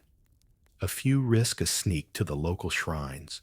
If you're lucky enough to bribe a guard, you slip out and kneel before Mars or Nemesis gods who love balance and blood. Small offerings, a copper coin, a shred of bread, a muttered promise. It's not about salvation. It's about feeling the odds tip even by a hair. Back in the dormitory, you find a quiet corner. Your lucky pebble waits. You rub its edges smooth between your thumb and forefinger, whispering the same half-baked prayer you made up during your first spar. There's comfort in the repetition, a charm against panic when the crowd's roar swallows your name. Some veterans mock the rookies for their rituals, but even the toughest slip feathers into bootstraps when they think no one's watching. Superstition is the final armor when steel and skill feel too thin. Outside the training yard brims with the shouts of the lanista and his assistants. They bark orders to polish helmets, mend nets, check shields for cracks. The final preparations are no ritual, they're cold necessity. You tighten your belt, feel the pebble press against your hip, and exhale. In a few hours, the sand will decide whose charms worked and whose prayers went unheard. But for now, you tie your luck around your wrist, tuck fear behind your teeth, and pretend that the gods might just be listening, if only for today. Dawn drips away, and the yard hums with the rustle of armor and the muffled curses of men strapping on greaves that pinch and helmets that smell of old sweat and oil. You drift among them, catching fragments of laughter that don't sound quite real, like a dying man's joke before the cough returns. Inside the barracks, friendships and rivalries knot together tighter than the leather thongs that bind your shield. There's a bunkmate who swears he'll watch your back in the ring just as long as you never draw the same lot as him. There's a neighbor who sharpens your blade for you because he says you have a steadier arm than he does, and maybe if you win, you'll share your bonus. Some historians still debate whether these alliances were honest brotherhood or cold survival pacts stitched together by fear. The records contradict each other, but the stories feel true when you stand in line, your back brushing against a man who once poured his wine into your empty cup and might tomorrow pour his blade into your belly. Tonight, the dormitory is alive with whispered trades, a chunk of bread for an extra strap of leather, a promise to speak your name to the crowd if you don't make it back. Some men carve marks into the wooden bed frames tallies for every match survived or lost comrades they swore to avenge, though vengeance rarely has time to arrive before the next fight. Quirky detail. Some schools forced fighters to bunk in mixed ranks, rookies beside veterans, Gauls beside Greeks, beside locals from the Roman suburbs. The Laniste believed that tension built ferocity, that a little rivalry in the dark bred sharper blows in the sun. A smart man learned quickly who snored, who prayed, and who kept a blade tucked under his straw mattress, just in case alliances cracked under moonlight. You glance across the rows of bunks catching eyes that dart away too quickly. You remember how last week's argument over stolen olives turned into a cracked nose and a snapped tooth. No punishment, came just a nod from the trainer, who called it good practice. After all, The arena doesn't care why you swing, only how hard. Some men whisper secrets before sleep, hidden children in distant villages. Lovers promise coins they'll never see families who think they're dead already. These murmured stories float in the dark, strung between bunks like ghostly laundry. Sometimes they bind two men together tighter than iron chains. Sometimes they turn into reasons for betrayal when the bets run high enough. Scholars remain puzzled by letters scratched into the barrack walls, tiny confessions and crude jokes, names of sweethearts' prayers to foreign gods. In the flicker of a single oil lamp, you trace your finger along them. Some are fresh, some decades old, left by men who breathed their last long before your feet touch the sand. Tonight, you close your eyes and hear the quiet shuffle of bodies adjusting in straw beds, the low grunt of a fighter dreaming of cheers, or maybe of silence. The line between friend and foe blurs when dawn draws near. You promise yourself that tomorrow you'll stand back to back with the same man who sharpened your blade tonight until the trumpet calls your names apart. And when you drift off at last, the barracks hum like a nest of wasps, fragile alliances buzzing in the dark, ready to sting or shelter when the gates swing wide and the sand swallows your footprints whole.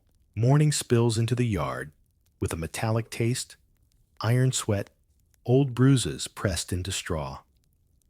By now you know the drill armor clinks helmets, scrape over fresh cuts, and the dull ache under your ribs reminds you that wounds are as common here as barley in your bowl.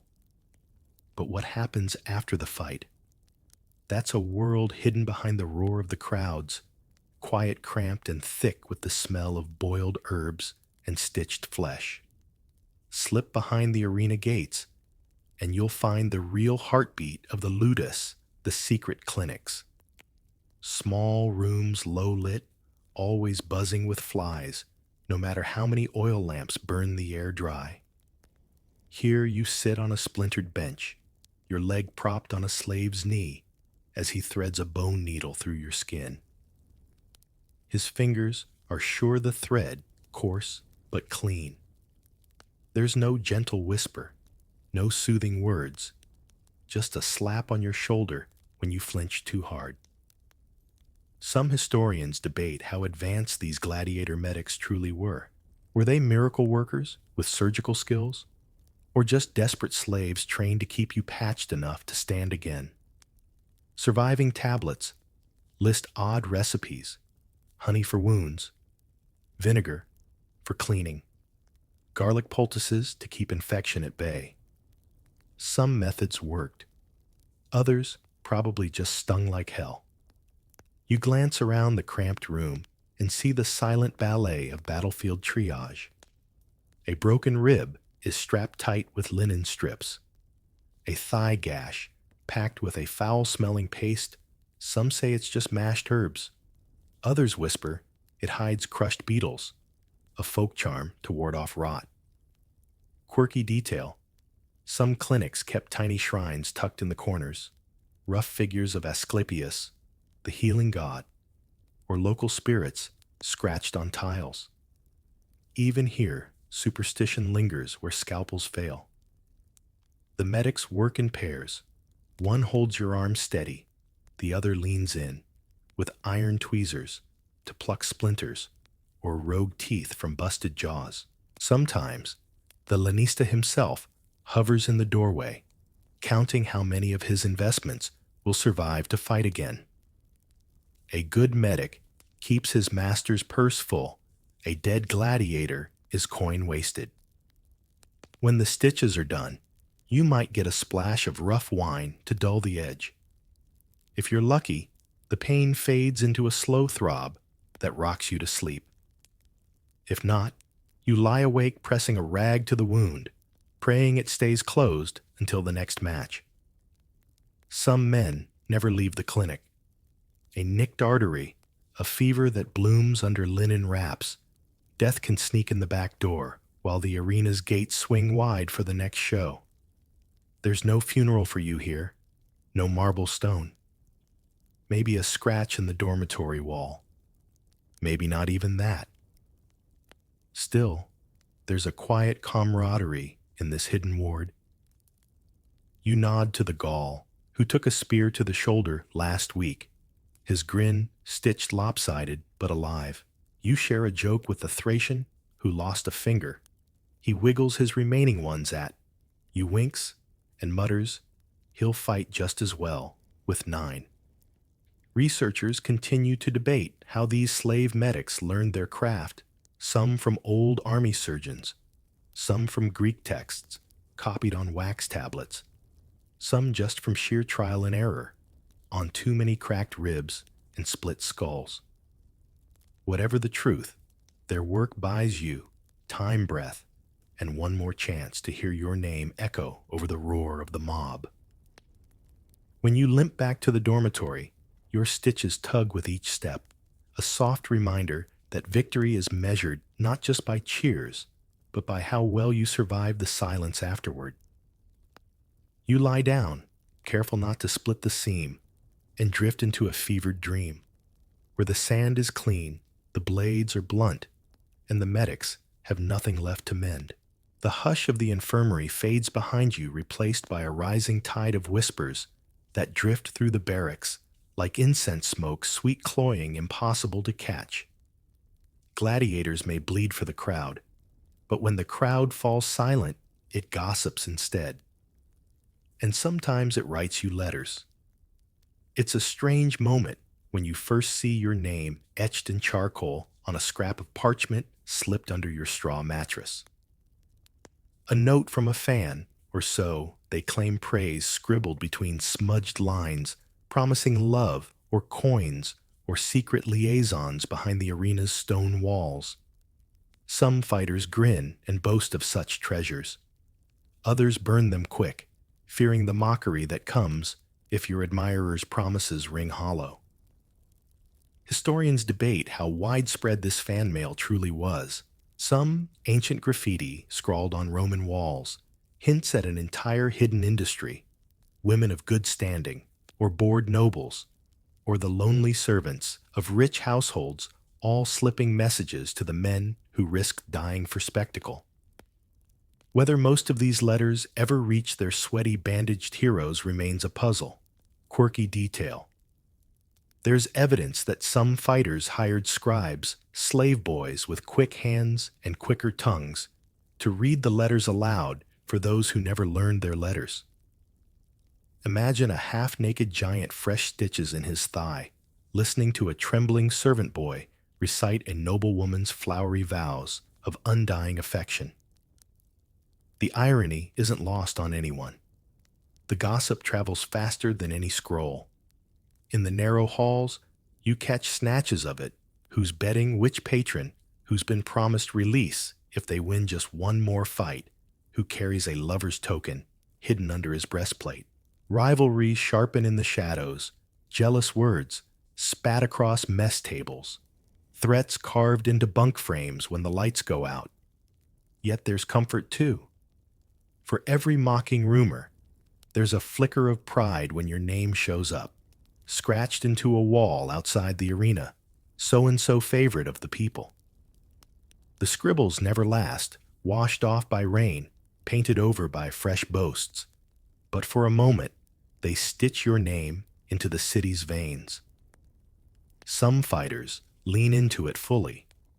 They pose at practice angle for glimpses through training yard fences, offer winks at local market girls who giggle behind baskets of olives.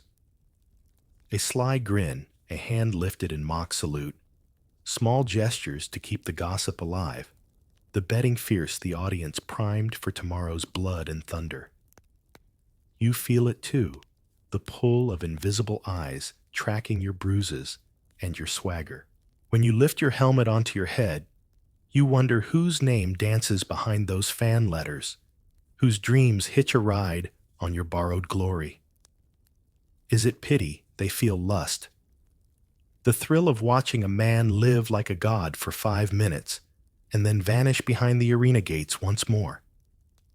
The rumors don't pay your way to freedom, but they soften the straw at night. You lie awake reading the same scrap again and again until the charcoal smudges. Maybe you answer. Maybe you don't. Maybe you pass it to the next man with a laugh, telling him to dream bigger than scribbles on cheap parchment. Some scholars remain puzzled why some gladiators turned these fleeting flirts into real escapes. Stories swirl of champions who rode fan devotion all the way into rich marriages or cushy retirements, tending vineyards gifted by enamored nobles. No one agrees which tales are true. But every rumor plants a seed in your chest. If he did it, maybe I can too. Tomorrow the crowd will chant your name or forget it entirely if the sand drinks too deep.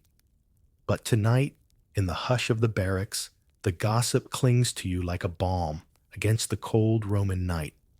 You tuck the note under your blanket, press it to your ribs, and drift into sleep with a grin too wide for your bruised jaw.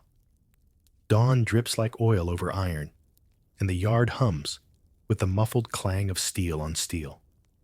Today, the wooden swords rest against the walls. Today, you choose your real teeth and claws. In the dim courtyard, under the watchful eye of the Lanista fighters, shuffle past battered racks that bristle with helmets, shields, and nets. This is the hidden ritual. No crowd sees the quiet selection of tools that may save you or betray you under the hot Roman sun.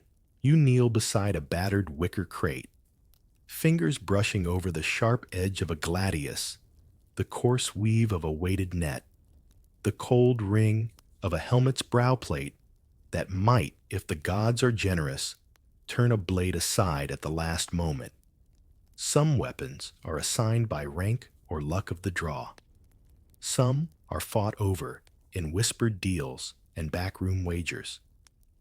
A veteran might snag the best-fitting breastplate before dawn, leaving the rookies to bind cracked leather with twine. Quirky detail, some fighters were so superstitious they stuck with the same battered helmet for match after match, even when a better one waited on the rack. Luck lives in old dents. They'd mutter tracing fingertip over grooves left by near-fatal blows. Scholars remain divided over just how personalized these choices truly were. Did each fighter really get the freedom to pick? Or were these racks stage props an illusion of choice to sell the crowd a good story of man versus man, while the Lanista controlled every detail? Surviving training manuals scribbled by old Roman scribes give us scraps, but no certainty. You glance around the yard and catch sight of a retiarius, the net fighter twirling a rope between his fingers, practicing the flick that might bind a heavier opponent long enough to slip a trident into his belly. Beside him, a secutor adjusts the heavy helmet that covers his eyes, leaving only narrow slits that fog with sweat. Two men, same arena, wildly different fates, written in twisted iron and woven mesh. The choices are strange, sometimes comedic to outsiders. A tiny shield, no bigger than a dinner plate strapped to a man's forearm, paired with a curved dagger meant to find gaps in armor, or a weighted net flung over a polished helmet more fishery than battlefield, yet no less deadly when spun right. The Lanista watches, arms crossed, counting the coin in his mind. A well-armed gladiator puts on a good show. A mismatched one, under-armored overburden, might die too fast, wasting potential wagers. There's no charity here, only careful balance, enough protection to make the fight thrilling, never enough to make you invincible. You test the heft of a shield, trace a nick along its rim, where another man's blade once bit deep. You strap it tight, feeling its awkward drag on your arm. It's heavier than the training wood you used last week. It promises safety, but only if your muscles don't tire before the killing blow lands on you or on him. Nearby, the armorer hammers dents from a battered helmet, muttering about how every scratch tells a story, victories etched in bronze, losses too. Some gladiators mark their own gear, scratching hidden runes or secret prayers inside the lining. You watch a fellow fighter slip a tiny bead into his helmet's padding, a ritual blessing, or maybe just a comfort against the echo of the crowd's roar. Once your kid is chosen, the yard stills. The air thickens as straps are checked, blades wiped with oil to shine under the sun. The scent of iron and sweat coats your tongue, heavy as fear and heavier than hope. Historians still wonder how many of these warriors felt pride at this moment, or dread, or both tangled together in the pit of their stomachs. Did they stand taller under the weight of bronze, or did they sink into it like armor, forged of quiet despair? You shift your shield, tighten the leather of your wrist guards, and breathe through the slits of your helmet. In the barracks, you are half man, half story. In the arena, you'll be all spectacle iron wrapped around bones, waiting to clash against another man's choices, his net, his trident, his wooden dreams of freedom. You glance at the gate. Beyond it, the sand glitters like a second sun, hungry for iron and sweat. You roll your shoulders, feel the armor bite, and step forward. There's no turning back now. Your weapons are chosen. The crowd waits, and the sand never stays empty for long. A breeze curls through the wooden beams above the holding pen, carrying the muted roar of a crowd gathering beyond the iron gate. Beneath your feet, the sand feels cool for now, a short mercy. Around you, fighters shuffle in their gear, adjusting straps, testing shield edges, muttering half-jokes to hide the crackle of dread that hums louder than any trumpet. But beneath the bravado, another current runs unseen, the whispers of money-changing hands long before the first blade is drawn. You wouldn't think a blood sport built on death could be crooked, but the arena is Rome's favorite theater drama, demands twists, and nothing twists odds faster than a bribe slipped to the right hand. Historians argue just how deep this secret match-fixing ran. Some claim every big match was a dance of payoffs and rigged gestures. Others insist the game stayed pure, more often than not. Too many eyes, too much pride for open corruption. But you hear things in the barracks. A nod from a lanista that lasts a heartbeat too long. A quiet warning from an older fighter who once dropped his guard on purpose, walked away richer than any prize purse would have paid, though he walked with a limp ever after. Quirky detail, some conspiracies were so blatant they became their own kind of spectacle, rumors of a famous retiarius who'd fake a stumble, tangle his own net, and let the crowd roar their outrage while gold jingled in the benches above. Inside the pen, you catch a sidelong glance from a fighter you half trust. He lifts a brow, nudges his helmet with his chin play along, or don't. The message is clear enough. Someone somewhere wants this fight to swing one way, the coin to roll just so. Maybe the wealthy patron in the marble seat overhead placed a bet too large to lose. Maybe the lanista needs to settle a debt. Maybe your opponent's cousin is a senator's favorite drinking partner. The bribes don't always mean losing. Sometimes you're paid to make it look close, drag out the match. Let the crowd's pulse race before the final blow. Sometimes you fake a wound, a stagger, a slip of the blade that doesn't quite kill. Sometimes the man who paid for a show of mercy ends up surprised when the sand drinks too deep anyway. You feel the weight of it in your gut as you test your sword's edge, dull enough to pass muster, sharp enough to slice truth from rumor if you swing hard enough. You think about the coin that might wait for you if you obey the unspoken plan, or the punishment if you refuse. and the wrong man loses his wager. Some scholars remain puzzled how any bribe could survive the eyes of the mob. But the mob wants spectacle, not honesty. A fighter's wink here, a suspicious slip there. Half the fun is the theater of maybe. Maybe the match was real. Maybe you watched a dance where coin decided who fell and who walked free to spend it. The gate rattles. A trumpet wails overhead. Your breath fogs inside your helmet, and you catch that glance again, your half friend, half threat, telling you with his eyes that the coin's already spent. Your cut waits if you play along. Or maybe you surprise them all.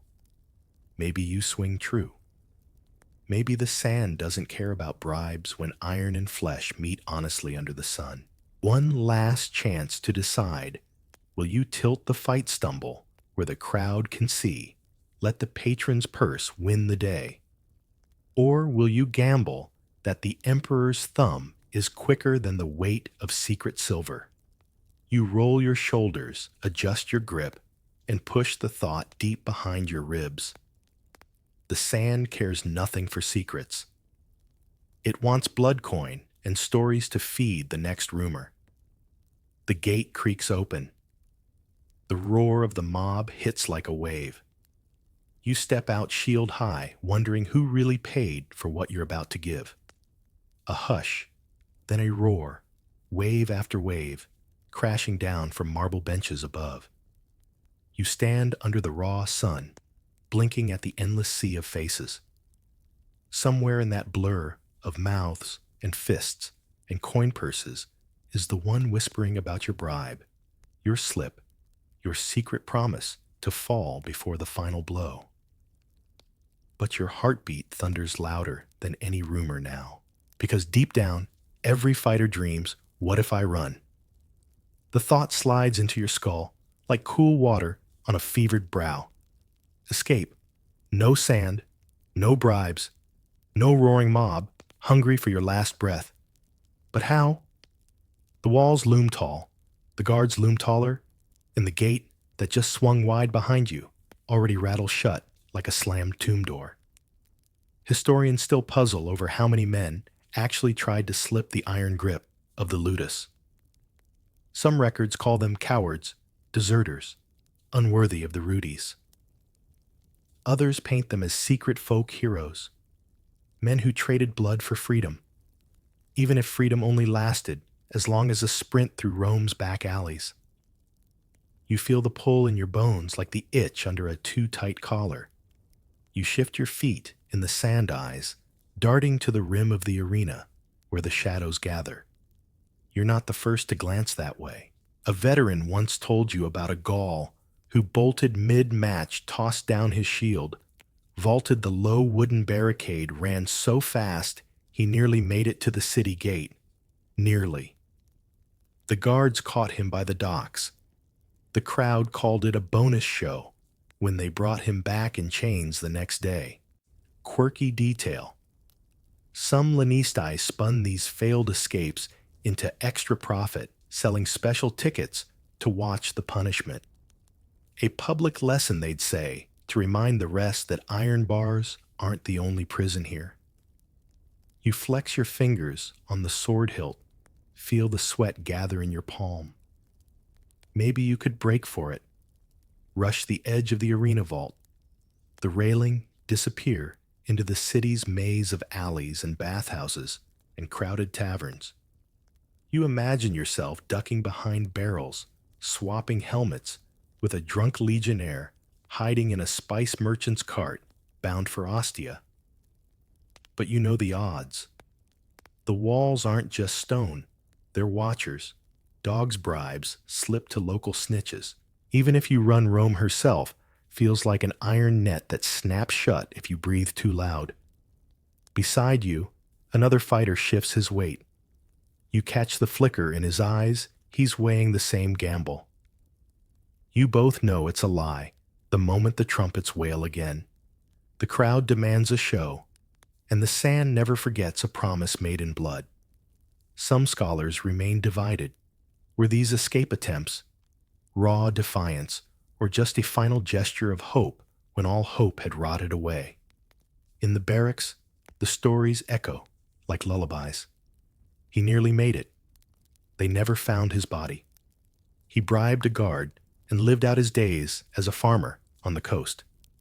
Fantasy that keeps a man's mind alive when his body's chained to iron drills and debt. You step forward as the herald calls your name, his voice ringing off marble and brass. You raise your shield sword, trembling only so slightly. You tell yourself you'll fight this time, but maybe next time, maybe someday, you'll slip the leash and vanish into the crowd, just another face lost in the tangle of Rome's back streets. The gate slams again behind you. The roar lifts like thunder. Your chance to run shrivels in the heat. You roll your shoulders, lock eyes with your opponent, and remind yourself that the only escape that counts here is victory raw, brutal fleeting as a feather on the wind. You step into the center of the sand, every heartbeat whispering, not today, but maybe tomorrow. The blade lifts, the crowd screams, and the arena devours your dreams before they have time to run. There's a moment just before the first blade swings when the sand goes utterly silent, a breath caught in 50,000 throats. And then the first clash of iron explodes, and your bones wake up to the final truth: you're still alive, but for how long? This is the final match. Or so they whisper. Fighters say, you always know when it's your last. The air smells different, thicker, hotter, like the sun itself crouches low to watch. Maybe it's the way your opponent's eyes won't meet yours, as if mercy has already left the building. Maybe it's the way the crowd hums your name in short-clipped bursts, eager to remember you for one good kill and then forget you for a newer face. Some historians argue whether these so-called final matches were announced or just understood in the shifting sand of bets and backstage nods. Records hint at rigged pairings, old heroes thrown to fresh rookies, battered veterans forced against animals, or executioners in disguise. Rome loved a twist, and the twist was almost always this: nobody leaves the sand clean. You circle your opponent, now boots, kicking up gritty clouds that cling to your sweat-slick arms. He's bigger, you think. Or maybe you're smaller today, shrunken by weeks of bruises that never healed quite right. You tighten your grip. The sword feels heavier than it ever has. A trumpet blasts. The fight spills forward, blow for blow, shield to shield. The sand drinks each drop of sweat as if it's warming up for more. You feint left, catch a nick across your shoulder. The pain snaps you awake, pins you to the present in a way that training drills never could. Quirky detail. Some fighters swore the final match gave you a clarity nothing else could. Colors brighter, the crowd's roar clearer, your own heartbeat louder than any trumpet. Some called it a gift from the gods, a last mercy before the lights went out. Others said it was just the body's final trick, a burst of living before the end. The fight swings you both around the ring. The crowd shrieks for blood, their coins clinking like rain on marble. You see nobles leaning forward, lips curled around cups of spiced wine, eyes bright with hunger for your stumble, your slip, your last fall. Your opponent grunts a sound that sticks to your ribs. He's good. Or maybe you're just tired.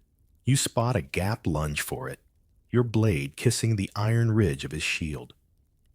Sparks jump like fireflies. He shoves you back. The sand greets your spine like a slap. You scramble up, tasting grit on your tongue. Historians still debate the final salute missio, the moment when a beaten fighter drops his blade and lifts a finger to beg mercy from the emperor or the mob. Some say the thumb turned up meant life down, meant death. Some claim the thumb flicked sideways, slashing the air like the blade you just lost. The truth, the crowd decided long before any thumb twitched. Your shield slips. A roar surges. Your opponent closes in blade raised for the final cut. You catch a glimpse of the stands, a woman leaning over the marble rail, lips parted. You wonder if she wrote one of the fan letters tucked under your straw mattress. Will she remember your name tomorrow, or just the shape you made when you fell? A soft anchor drifts through your mind. Every bruise, every alley rumor, every half-finished prayer, whispered over barley and wine. It all funnels down to this steel flashing breath, ragged sand eager. The crowd leans in. Your opponent hesitates, just for a breath. Maybe he remembers your face from the barracks. Maybe the bribe didn't reach him. Maybe, just maybe, there's mercy left in his chest. But the sand cares nothing for mercy. It only wants the next stain. Your fingers tighten around the hilt one last time. You stand, even if your knees tremble. You lift your chin to the sun, let it bake your fear into resolve. Win or fall, no other road left to run.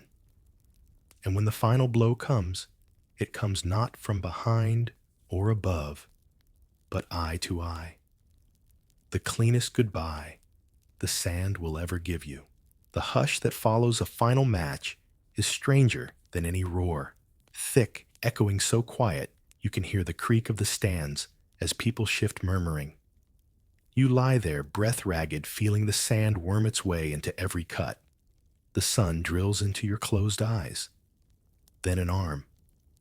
A tug. Someone drags you up, presses a rag to your neck where the blade glanced by instead of digging deeper. You're not dead. Not yet. And that means the old rumor stirs again, the wooden sword. The Rudies, the slim, polished stick every gladiator dreams of more than gold or gossip. A symbol that says enough.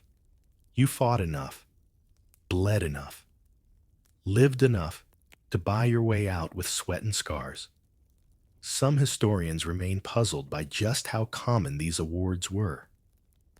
Poems and carvings praise freed champions, men who held up their Rudies like kings. But scratch deeper, and you find records hinting at how rare it really was, how emperors and sponsors dangled the dream before the crowd's eyes more often than they granted it. A useful bait, hope keeps a man's feet moving toward the next gate, the next match. You stumble out of the ring, helped by handlers who mutter quick prayers under their breath. The crowd parts to let you pass, some clapping politely, others already shouting for the next name on the slate. If the emperor liked your fight, if you made the right gestures, bled in the right rhythm, there's a chance he lifts his hand, calls for the Rudies to be brought forth. Quirky detail. Some men fake their freedom. Stories swirl of a cheap wooden stick carved in the dark, paraded at taverns for free drinks and open doors.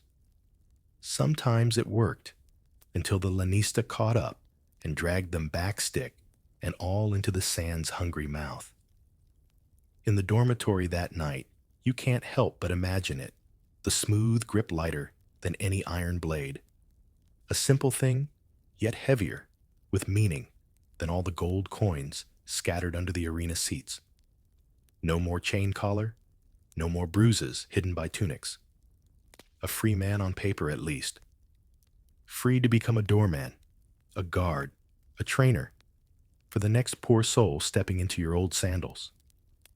Around you, whispers coil through the straw beds. Who'll get the next Rudies? Who's already bribing for it? Who deserves it? And who'll have to die first to clear the path? Some men stroke their scars like talismans, each stitch a plea to the gods of sand and coin. Historians argue whether these freedmen ever truly escaped. Roman law gave them a scrap of parchment, a handshake, and maybe a pat on the back, but freedom could be revoked. A failed deal. a slight against the wrong patron, and that precious stick was nothing but firewood. Still, you hold the dream close tonight, the ache in your shoulder, a reminder that death missed you by inches. Your bunk creaks as you lie back, eyes wide open to the flickering lamplight overhead. You picture the wooden sword in your hand, raised high, while the mob chants your name not as a slave, but as a man who beat the odds. Outside, the arena's torches flicker. You can almost hear tomorrow's roars echoing through the stone corridors. But for now, for one thin breath between matches, the dream of the Rudies is yours. You close your eyes and feel the splinters in your palm, imaginary but sweeter than any silver coin they might toss your way when the trumpet calls your name again. Freedom, they say, comes with open doors and open roads. But for the handful who ever grip the Rudies, freedom feels more like a half-shut gate creaking, grudging, never swinging wide without a squeal of old hinges. You hold your breath as it opens just enough for you to step through, and then you blink at the world beyond the sand, wondering what now you're an ex-gladiator. Rome nods politely, but rarely trusts a man whose fame was built on blood. Some drift into guard work muscle for merchants, door holders, for taverns, silent watchers outside brothel gates. Others find a crooked patch of land somewhere near the city's edge, trade their sword for a plow-dig shallow furrows under a sun that feels colder without the roar of a crowd behind it. Some historians argue whether life after the arena was blessing or curse. Were these men honored veterans, living relics at feasts and festivals? Or were they half-forgotten, half-feared legends turned awkward reminders that the empire eats its heroes as quickly as it praises them? You stand at the edge of a vineyard, now someone else's vineyard paid to scare off thieves with your scarred face, and the faint glint of a battered helmet kept more for show than need. You catch yourself listening for the roar habit, but here the only sound is the creak of vines in the wind, and the faint hiss of beetles burrowing through the dry soil. Quirky detail. Some ex-gladiators kept their old weapons under the bed, wrapped in cloth, or hung above doorways like family heirlooms. Neighbors gave them a wide berth. Nobody wants to argue over borrowed eggs with a man whose last job was cutting throats for coins. In the taverns, people glance twice when you enter. A few whisper your name, or what they remember of it, scribbled on crumbling betting slates, long since wiped clean. Sometimes, a bold drunk begs for a story. What did it feel like to stand before the emperor's thumb, to taste sand on your tongue, while the mob chose your fate? You give them the same half-smile every time. Maybe you tell a truth or two. Maybe you invent something softer, more noble than the rough-edged scraps that linger in your dreams. Some try teaching Laniste in smaller schools, training new recruits to swing wooden swords the same way they did. A cycle that promises fresh meat for old sand, feeding the machine that once fed on you. The coin is steadier than farming, though the ghosts in the training yard never really leave you alone. Researchers continue to debate whether any found true peace. A scratch on an old tomb in Pompeii shows the faint figure of a man holding a Rudies aloft his final boast, carved where strangers might see. Some say he ended rich.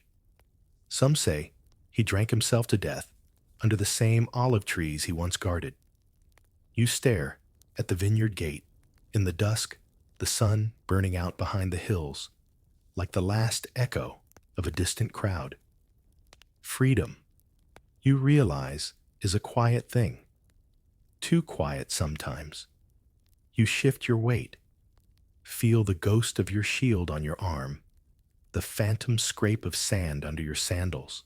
And tomorrow, you'll rise at dawn, chase off boys with sticky fingers and empty baskets, mend fences the goats keep battering down.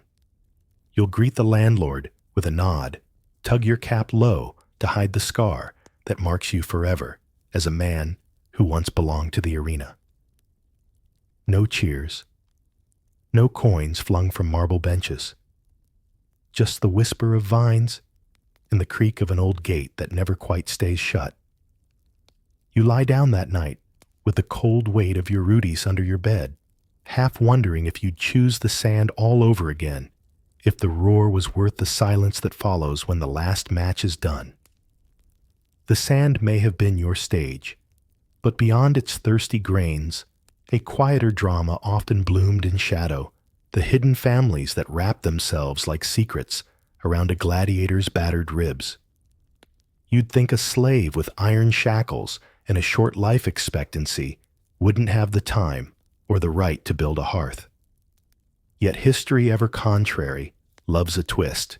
In corners of the ludus, the practice yard, the mess hall, the barracks whispers flickered of wives and lovers tucked away behind dusty courtyards or perched on a borrowed straw pallet behind the cook fires. Sometimes they were local girls taken with fame. Sometimes fellow slaves, laundresses, cooks' stable hands who stitched their affection together with soft words between drills and bruises. Some scholars still debate how common these secret families really were. Officially, a slave owned nothing, not even his heartbeat. Yet clay tablets and scratched graffiti hint otherwise records of a gladiator's child listed in household accounts, or a lover's name woven into a brief prayer on a hidden wall. Imagine the risk. Quirky detail, some fighters hid trinkets, braids of hair, scraps of linen inside the lining of their helmets. Luck charms, they'd claim if asked. But you'd know better when your hand brushed the silk knot and your mind drifted to a courtyard far from the roar of the mob.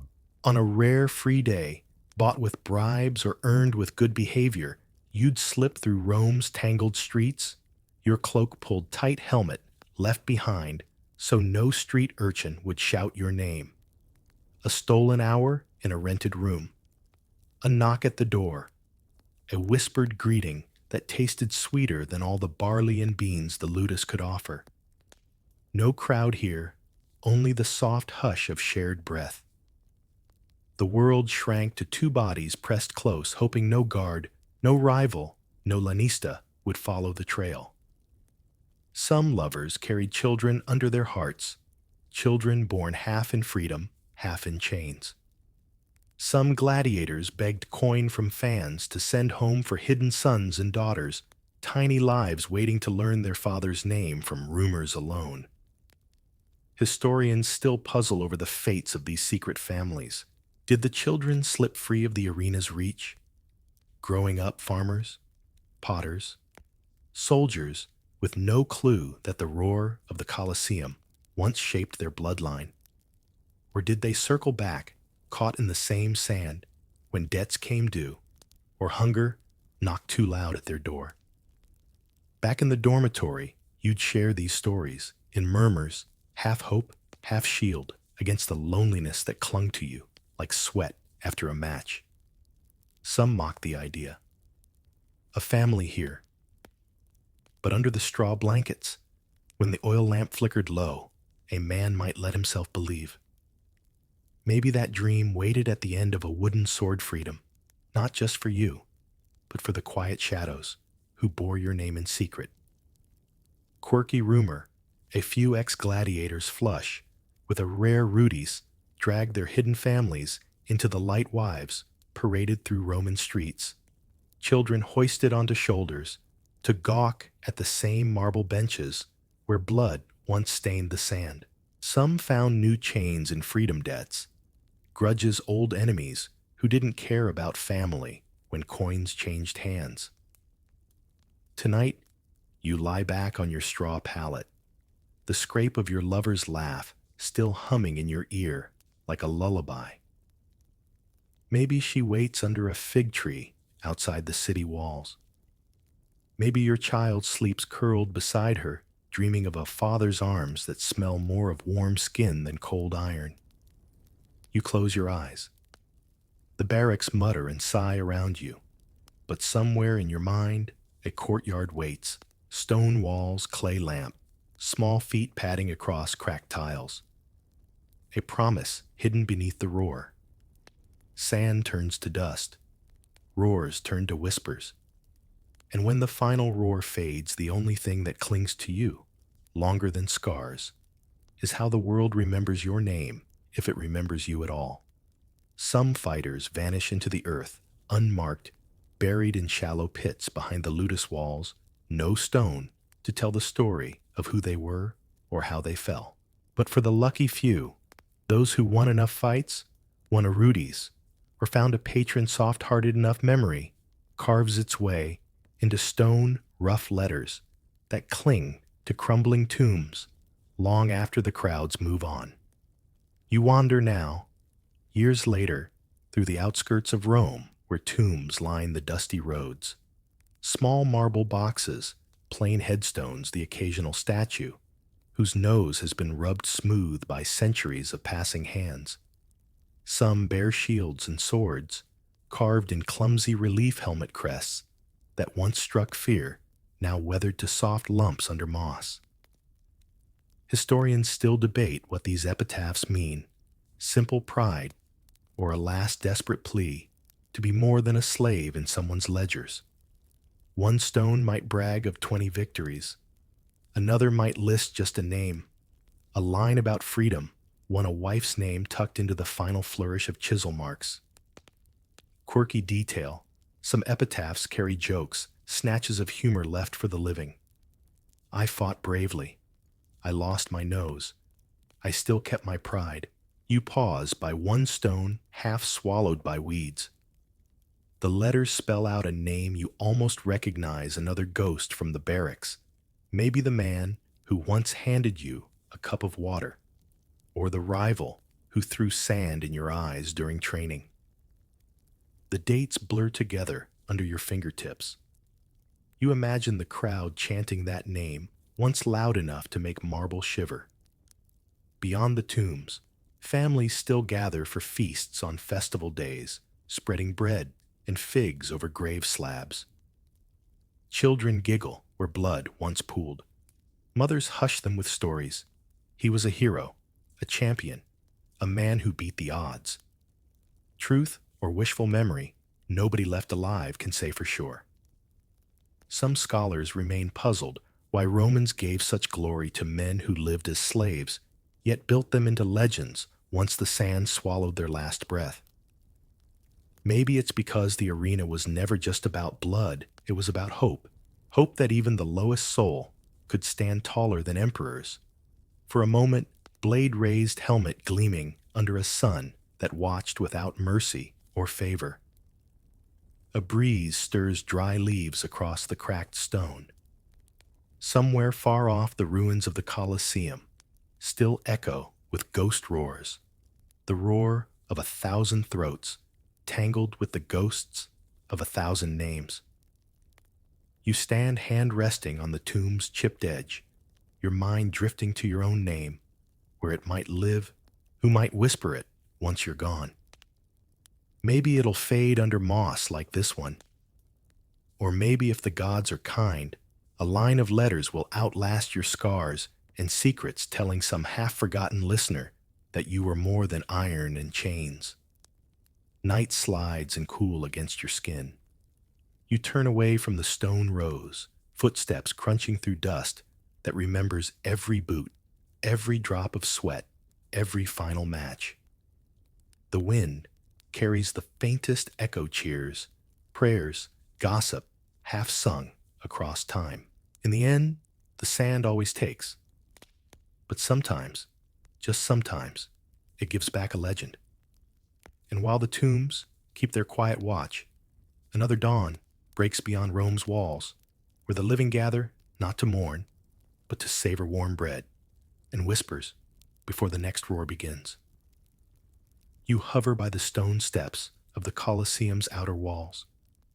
It's barely light, but already clusters of citizens, rich and ragged, are drifting toward the gates. You catch a whiff of yeast ash and the tang of sour wine from nearby stalls. The bread sellers stand on crates, shouting their daily blessings while slicing loaves into rough wedges. If you have a few copper coins, you can tuck a warm piece into your tunic, tear off bites as you wait for the arena to swallow its thousands. Most Romans didn't have kitchens. Fire was dangerous in the packed tenement blocks, so these early vendors were lifelines. Historians still argue whether these street bakers were freedmen running small fortunes or just skilled slaves sweating away their master's profits. What's certain is that by dawn's first light, they'd sold half their wares to people craving a simple comfort before the chaos inside. It's easy to romanticize, but stand too close, and you'll taste the soot clinging to your breakfast. You'd see children scurrying with baskets balanced on thin shoulders, each loaf bartered for gossip, and gossip traded for tomorrow's meal.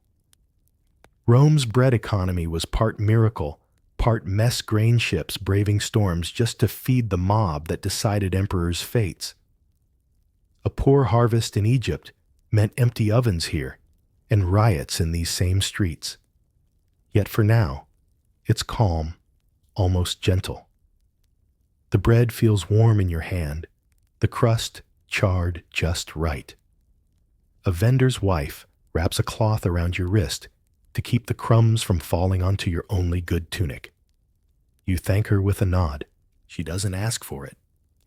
Your copper already sits in her palm. Nearby, a patrician tries not to wrinkle his toga as he leans against the arena wall. Even the rich want this bread, fresh still steaming before the shows begin. Some say it's because they miss the taste of simplicity. Others believe it's just an excuse to mix with the crowd, blend into the very people they claim to rule. You break off another piece. A stray dog noses close. You feed him a corner and watch him trot away, tail wagging, disappearing into a line of people pressing closer to the gates. They chatter about today's fights, yesterday's bets, tomorrow's taxes. But for now, all that noise is softened by warm bread, the hush of dawn, and the small promise that for one moment everyone's hunger is the same. By the time the sun spills gold over Rome's tiled roofs, the bread baskets are empty. Vendors pack up crumbs, count coins, gossip about which bakeries have been raided by tax collectors this week. Some shrug bread always finds a way back into hungry hands. Others mutter about grain shortages, corrupt magistrates, the emperor's next whim. Surviving records offer conflicting accounts of how much a loaf cost, who set the prices, and whether bribes sweeten deals with grain merchants. What's not debated is that without these dawn vendors, the day's blood sport inside the arena might taste just a bit more bitter. You finish your loaf crumbs, dusting your fingertips, and feel the early sun brush your face. Ahead, the gates creak open. The bread is gone, but the appetite it feeds for food, for spectacle, for stories whispered through warm crusts lingers. A thin trail of salty air follows you as you drift away from the emptied bread stalls. It leads you straight to Rome's next obsession, one that clings to the back of your throat and the hem of your tunic long after you've swallowed it. No Roman meal was complete without a splash, sometimes a drowning of garum. You stand by a rough wooden stall where clay jars are cracked open, releasing a sour, salty punch so strong it makes your eyes water. Fish sauce. Not the dainty drizzle you might imagine, but barrels of fermented anchovy guts poured onto bread sausage, or anything too bland to excite the Roman tongue. A vendor sleeves, rolled to the elbow, dips a ladle into a brimming amphora. He lifts it high, lets the golden brown liquid fall in a slow ribbon onto a heap of boiled vegetables wrapped in vine leaves. A boy watches, nose scrunched, but when the vendor nods, he takes the parcel without complaint. This smell is Rome's signature perfume, impossible to escape. Historians argue whether garum was truly palatable by modern standards or just the desperate condiment of an empire hungry for salt and spice. What's clearer is that the fish sauce trade minted fortunes and funded entire families. Factories along the coastlines of Spain and North Africa churned out amphora after amphora, shipped up the Tiber, and sold in corners like this. As you lean closer, you catch a glimpse of the sauce's making in your mind's eye: fish layered with salt, pressed under stones, left to rot under the sun for weeks. Workers' skin burned raw, stirring the slop with heavy paddles. When it's ready, the clear liquid at the top is ladled off liquid gold for Rome's appetite. The street around you hums with customers. Some carry tiny clay bottles tucked into their belts, travel-sized doses for flavor emergencies. Others linger at stalls, spooning garum over cheese or barley cakes, ignoring the flies drawn to the pungent scent. A man brags that his garum is aged twice as long as the stall across the way. Another swears he waters his down, just enough that nobody notices extra profit, fewer complaints. You taste a drop on your tongue, sharp, briny, with a faint whisper of the sea. It's not pleasant by modern measure, but here, surrounded by oil lamps and jostling crowds, it's strangely addictive. You watch as a pair of sailors argue over whose hometown produces the strongest blend, each slapping amphorae for emphasis. Their words slosh, like the sauce itself, loud, salty, a little sour. Surviving recipes show that garum wasn't just dumped on fish, but mixed into honeyed wine, lentil stews, even pastries for a tang that cut through sweetness. Some scholars remain puzzled by Rome's universal love for this pungent brew. But the truth is simple. It turned bland into bold, ordinary into luxurious. A street musician nearby starts to strum a lyre, and the vendor tosses him a crust dipped in garum payment for a song that keeps customers lingering. You slip away before the sauce drips onto your sleeve, carrying the scent on your breath and the taste on your memory. Ahead, the smoke from sausage stalls curls into the air, inviting you to wander deeper into Rome's edible labyrinth. But already, your tongue remembers that first sharp drop of garum, proof that in this empire nothing was ever plain. A low haze of wood smoke greets you next, drifting out from a crooked row of tavern tents and makeshift wine counters. Here, the bread and fish sauce surrender to something harsher. Cheap Roman wine poured for anyone with a copper to spare and a tongue willing to tolerate its bite. You stand near a rough-hewn counter, where clay cups clink and elbows knock. The tavern master ladles wine from a barrel into small earthen mugs, his hands steady even as his eyes glaze from his own samples. You lift your cup to your nose. Your first sip is sharp, almost sour. But there's honey at the edges, a sweetness spiced with herbs and pine resin that tries to soothe the roughness away. This isn't a senator's cellar vintage. This is street wine, young, unruly, and cheap enough to flood the city's veins by dusk. Historians still argue whether these rustic taverns and popanae were truly the breeding ground for petty plots and drunken revolts, or just the empire's version of your local dive bar, loud, messy, and essential for the working class to wash away the taste of a too short life. Beside you, a pair of dock workers toast each other with cracked mugs, then toss back the dregs before the next fight for a refill. The wine seller grins. He knows most of this stuff was cut with water, sometimes stretched with resin or lead shavings to mute the bitterness. The Romans had no qualms about stretching a jug's profit, and the more inebriated the customer, the fewer complaints when tomorrow's hangover arrives. You sip again more carefully. The second taste is warmer. You imagine the amphorae arriving on donkey carts from the countryside, clay sealed with wax to keep the air out, or so they claimed. Some barrels came from far-flung vineyards in Gaul and Hispania, others pressed just beyond the city gates.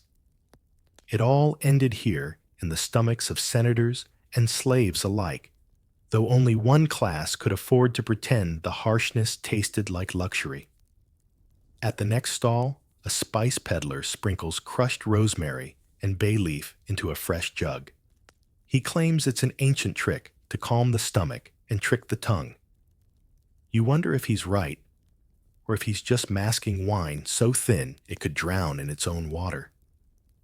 A mangy cat weaves through the legs of drinkers, lapping at a puddle near a toppled cup. You watch him vanish beneath a cart stacked with empty amphorae, a tiny king of spilled drops. Somewhere down the street, a fight breaks out over an unpaid tab. Two men swing half-hearted punches until a passing city guard raises his baton, and the brawl dissolves into laughter and scattered coins. Surviving tavern walls, if they still stand, are scribbled with crude graffiti. Boasts of watered wine, lost bets, the occasional crude poem about a lover never paid. Some scholars remain puzzled by how these everyday drinking spots balanced open defiance with the empire's tight grip on order. Maybe cheap wine dulled sharper thoughts. Maybe it made dangerous ones easier to speak. As you tilt the last sip of your mug, the wine leaves your tongue buzzing.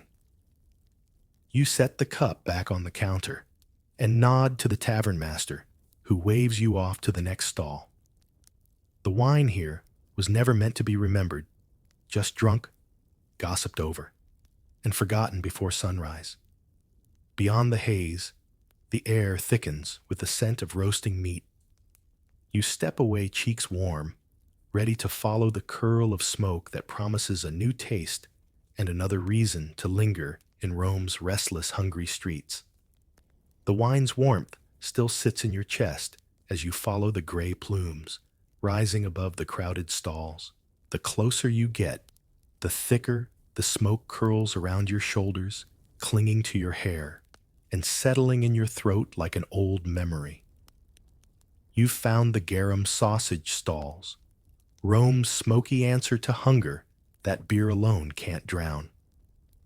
Vendors squat behind low braziers, the heat radiating off charcoal heaps stacked under sizzling links of sausage. Fat drips and hisses when it hits the coals, sending up a crackle that mingles with the shouts of hawkers promising the best meat for the cheapest coin.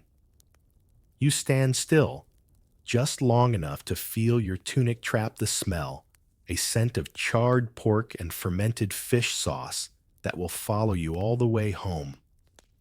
A boy pushes through the crowd with a clay dish, piled high sausages gleaming, slicked with garum glaze, so pungent it outshines even the smoky fire. One bite and your teeth sink through a casing thick enough to snap. Salt, spice, brine, nothing delicate here, just a punch of flavor that makes your lips tingle. You wonder who first thought to drown meat in fish sauce and found that Rome's hunger for novelty would never say no. Historians still argue whether garum's use in sausages began as a desperate trick to disguise questionable meat, or if it was simply a flavor so beloved it had to find its way into every bite. Either way, you take another taste, ignoring the fly that tries to claim its share. Nearby, a vendor leans into his pitch, swearing his garum comes straight from Hispania's sun-baked vats. He gestures at the small amphora propped on a crate behind him, cracked and crusted with dried salt. The amphora's true origin, like so much else in this smoky corner, might be a lie, but the taste is real enough to make your eyes water.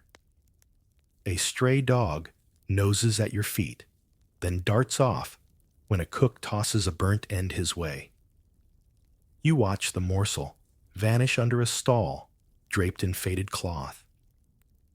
Behind it, two men argue over who owes who for yesterday's order.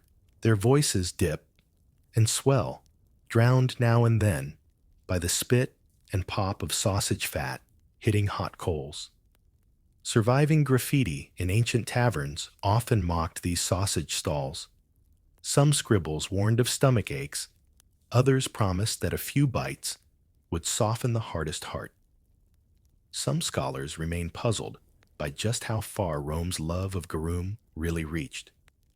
Did it mask rot, or did it simply thrill tongues used to bland barley mush? A flute player appears, weaving between the smokers, his tune thin and quick like the sparks flying off the coals. A young girl follows him, clutching a basket of herbs. She pauses at each stall, trading a pinch of rosemary or thyme for a fresh link to take home, if she has a home at all tonight.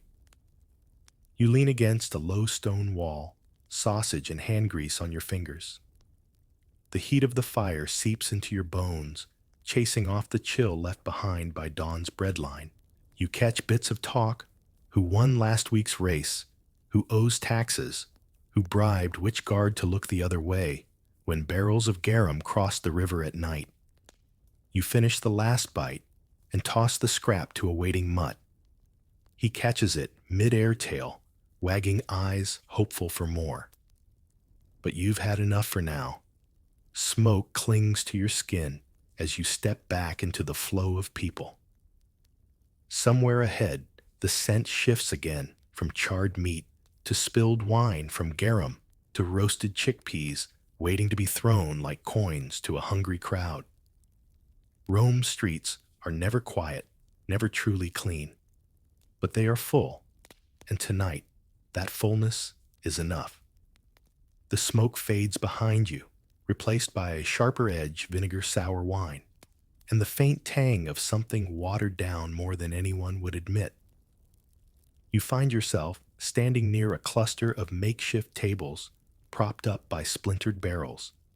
Here hawkers do brisk business and trickery as much as drink. You lean in, pretending to study a jug, as a vendor splashes a mug full for a man who's clearly had 3 too many already. The liquid sloshes thin, its color a pale echo of true wine. A quick glance behind the stall shows barrels half full of brackish water amphora shards and a bucket that probably shouldn't be there. A quiet scam performed in daylight, sold with a wink. Rome's street vendors were masters of disguise, stretching a single amphora into 3 adding herbs and resin to mask the taste, whispering promises that this cup is stronger than the last. Some tricks were harmless, others less so. Historians still argue whether these watering down schemes were a tolerated nuisance or a crime serious enough to land you in chains if the wrong official took notice. You watch as the drunkard drains his cup, smacks his lips, and reaches for another, oblivious to the short measure. The vendor flashes a grin, wipes the rim with a rag that looks like it's wiped far too many things before. You can almost taste the lye, half sour, half sweet, floating in the stale afternoon air. A boy weaves through the crowd, clinking cups together to collect the dregs. He works for the vendor, no doubt pouring leftovers into the next customer's jug if no one's watching. A soft giggle comes from a pair of young women leaning against a wall. They're not fooled. They know the wine's thin as river water, but they drink it anyway, laughing at each sip like it's part of the game. Behind the stall, a handcart rattles by, piled high with used amphory clay jars, cracked and scrubbed, ready to be patched and refilled. Some scholars remain puzzled by how Rome's streets managed to balance outright fraud with a booming business that kept thousands fed and tipsy without riot. Maybe the trick was simple cheat, just enough that nobody cares to complain, especially when the next stall over does the same. You listen as the vendor boasts of exotic spices, cinnamon from Syria, cardamom from Arabia, supposedly stirred into the jug to hide the fact there's barely a sip of real wine inside. He hands you a small cup, daring you to taste. You lift it, swirl it like a senator, and let the weak brew wash over your tongue. It's not good, but you smile all the same. This is Rome, a city that sells dreams in tiny mugs, each sip more watered than the last, yet each enough to keep the crowd believing. Nearby, a pair of guards lean against a pillar, pretending not to notice the hustle. Maybe they've been paid to ignore it. Maybe they're waiting for a free cup when the vendor's done. Either way, they stand easy spears resting against their shoulders, eyes half closed in the sleepy noon. You finish the taste, set the cup down, and slip back into the flow of people. The scam fades behind you, but the echo of cheap laughter and cheaper wine trails in your ears. Up ahead, the smell shifts again, warm, dry, salted. Chickpeas and nuts roasted crisp, ready to be flung like bribes into the eager hands of Rome's rowdiest crowds. One watered-down lie leads you straight to the next bite, and somehow the city makes you grateful for every crumb. A handful of stale wine still lingers on your tongue when a sharp, nutty scent cuts through the din-warm chickpeas blistered over coals dusted with salt and sometimes honey if you're lucky. You follow the scent until you find the source, a stout man in a patched tunic standing behind a wooden tray piled high with roasted chickpeas and crunchy nuts.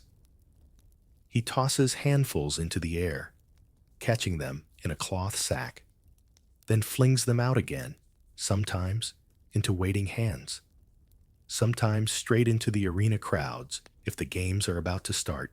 His fingers move quick, scooping, measuring, flicking salty prizes like a magician whose only trick is filling stomachs for a moment. You lean closer, catching the hiss of hot coals beneath a clay brazier. He stirs the chickpeas with an iron spoon, lifting the lid now and then to let the steam escape and the smell drift farther down the street. A child darts forward, catches a stray nut, and vanishes before the vendor can shout. It's all part of the ritual small thefts forgiven when the coins keep clinking. Historians still argue whether these snacks were simply filler for the hungry poor or a subtle tool to calm the mob before a bloody show. Some scholars suspect that tossing chickpeas to rowdy crowds distracted restless fists, keeping tempers soft while the gladiators sharpened their blades inside. You buy a small cloth twist of the hot chickpeas. They burn your palm through the thin linen, but you don't mind. Each bite crunches sharp, earthy, with a crack of salt that makes your lips dry and your throat beg for more wine. Thin or not, it hardly matters now. The vendor jokes that his roasted chickpeas could end a fight quicker than any city guard. He proves it by flicking a handful at two boys shoving each other near a pillar. They stop long enough to catch the snack midair, grinning like puppies fed scraps under a table. A beggar nearby mutters under his breath, palm outstretched. The vendor rolls his eyes, tosses him a cracked handful, anyway salt and chickpea skins, sticking to the beggar's robe as he shuffles away. You notice a quick exchange between the two, a nod, a grin payment not always made in coins, but in a moment of soft mercy on a rough street. Surviving amphorae shards sometimes hold charred chickpea husks, wedged in cracks, proof that even the scraps found their place in Rome's dirt. Some scholars remain puzzled by how such humble snacks carried so far from open markets to arena stands, from a poor man's lunch to a senator's casual nibble while betting on a fighter's fate. You linger by the brazier until your twist of chickpeas is half gone. The vendor is already moving to another corner, shouting to passers-by, scooping more nuts from burlap sacks hidden behind the brazier. His voice blends with the chatter, the ring of coins, the distant roar of an impatient crowd behind arena gates. You brush the salt from your fingers, tucking the last chickpea in your mouth as you drift toward the music that weaves through the noise flutes and strings, begging bowls rattling in rhythm with the city's next taste. Rome feeds every appetite one crumb at a time. A single note, high and wavering, threads through the smoky air. You follow it past the last of the chickpea stalls and into a knot of people gathered around a pair of flute players perched on overturned crates. Their melodies twine above the hum of conversation, pulling coins from pockets and glances from passers-by who pretend not to stare too long. Near their feet, beggars sit cross-legged, palms up eyes, darting between the crowds and the open bowls balanced on torn blankets. Some clap in time, adding soft percussion to the reedy tune. Others sway gently, letting the music mask the growl in their bellies for a few minutes longer. A woman with matted hair and bare feet stands suddenly, arms lifted. She spins in a slow circle, then dips low knees, cracking under the strain, but eyes alight with something brighter than hunger. Each twist of her body draws a handful of coins, more than her begging ever could alone. The flute players nod at her, never missing a note. Historians still argue whether these street performers were tolerated out of pity or necessity. Some scholars say Rome's crowded avenues needed these tiny distractions to soften the edges of daily grind, an accidental gift that turned hunger into a stage and coins into applause. You settle against a crumbling column, letting the music soak your ears while the dancers shift and sway. The nearest player catches your gaze. His tunic is ragged, but his flute gleams. A gift, perhaps, or a lucky find from some rich man's discarded hoard. His fingers blur as they flutter over the holes, conjuring notes that slide between sorrow and celebration. A boy darts into the circle cap, outstretched. He weaves through the onlookers, collecting coins with a grin too big for his thin face. Now and then, he pockets a bronze piece for himself. No one minds, or at least, no one stops him. His bare feet patter over the stone, quick and sure dodging spilled wine and dropped crusts. Behind you, the hawker's calls rise and fall, blending with the pipes and the low hum of Rome's relentless appetite.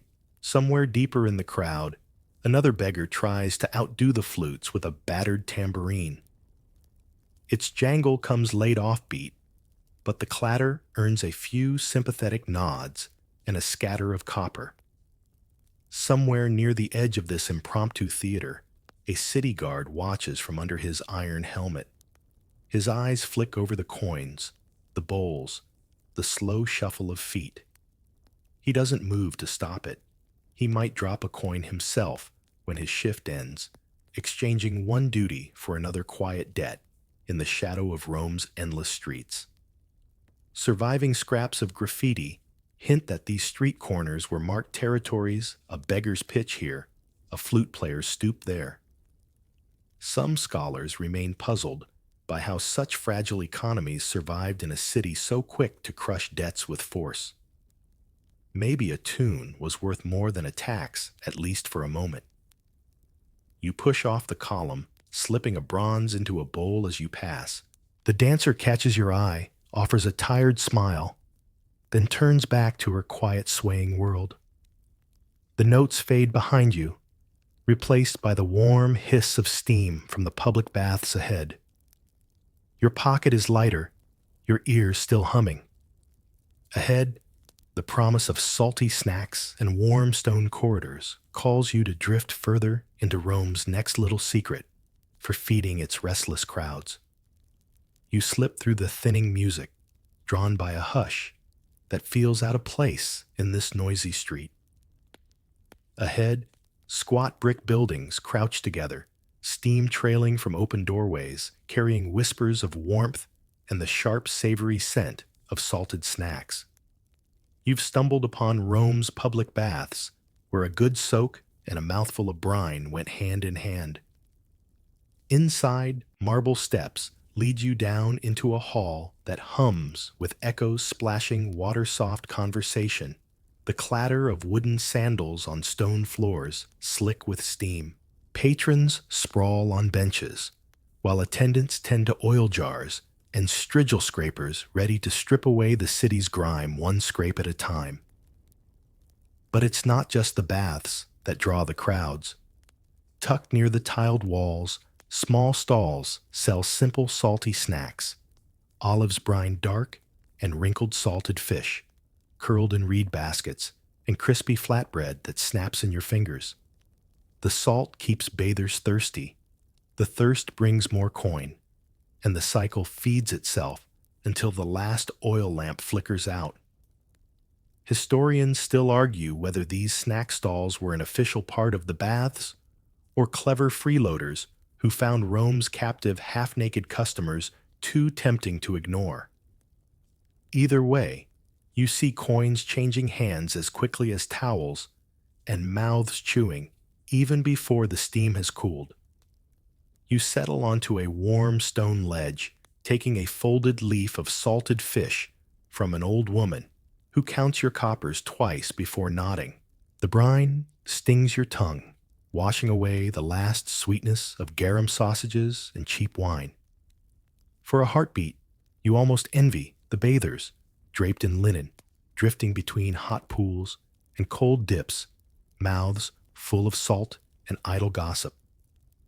Near the far wall, a man with skin shiny from oil leans against a column, fingers busy crushing olives and sprinkling them with herbs. He eats slowly, eyes half closed, as attendants fuss with his sandals. He's a regular, you guess his skin knows this steam like an old friend. Nearby, two boys argue over who gets the last curl of salted fish, the older one finally yielding a bite to hush the younger's yelp. Surviving bathhouse walls sometimes show crude carvings, graffiti praising a vendor's olives, mocking another's stale bread. Some scholars remain puzzled by how the line between public hygiene and private snacking blurred so thoroughly. Perhaps in Rome, nothing was truly separate. Steam softened bodies, salt filled bellies, and gossip slipped like warm oil through every corridor. You bite down on the last scrap of fish, the salt clinging to your teeth long after you swallow. A girl passes by, balancing a basket of dried fruit and nuts on her hip eyes, sharp for anyone whose hunger outlasts their soak. She tosses you a fig in exchange for your last copper-sweet relief after the salt. The bath's hum thickens as you stand joints loosened by warmth you never dipped into belly lined with brine and fig. Outside, the air waits cool and dusty, ready to reclaim your skin from the steam. But before you step through the stone archway, you glance back. Men, women, children, melting into steam mouths, always busy coins, always moving.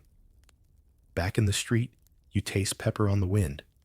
Another promise, another flavor, crossing half the world to reach this alley. Rome's hunger knows no borders, no quiet, no end. You pull your cloak tighter, following that spicy whisper into darker streets where the empire's distant treasures hide behind battered doors. Your feet guide you away from the bathhouse warmth into lanes that twist like veins behind the grand avenues. The air shifts less smoke and salt, now more spice, and the sharp sweetness of fruit bruised in transit.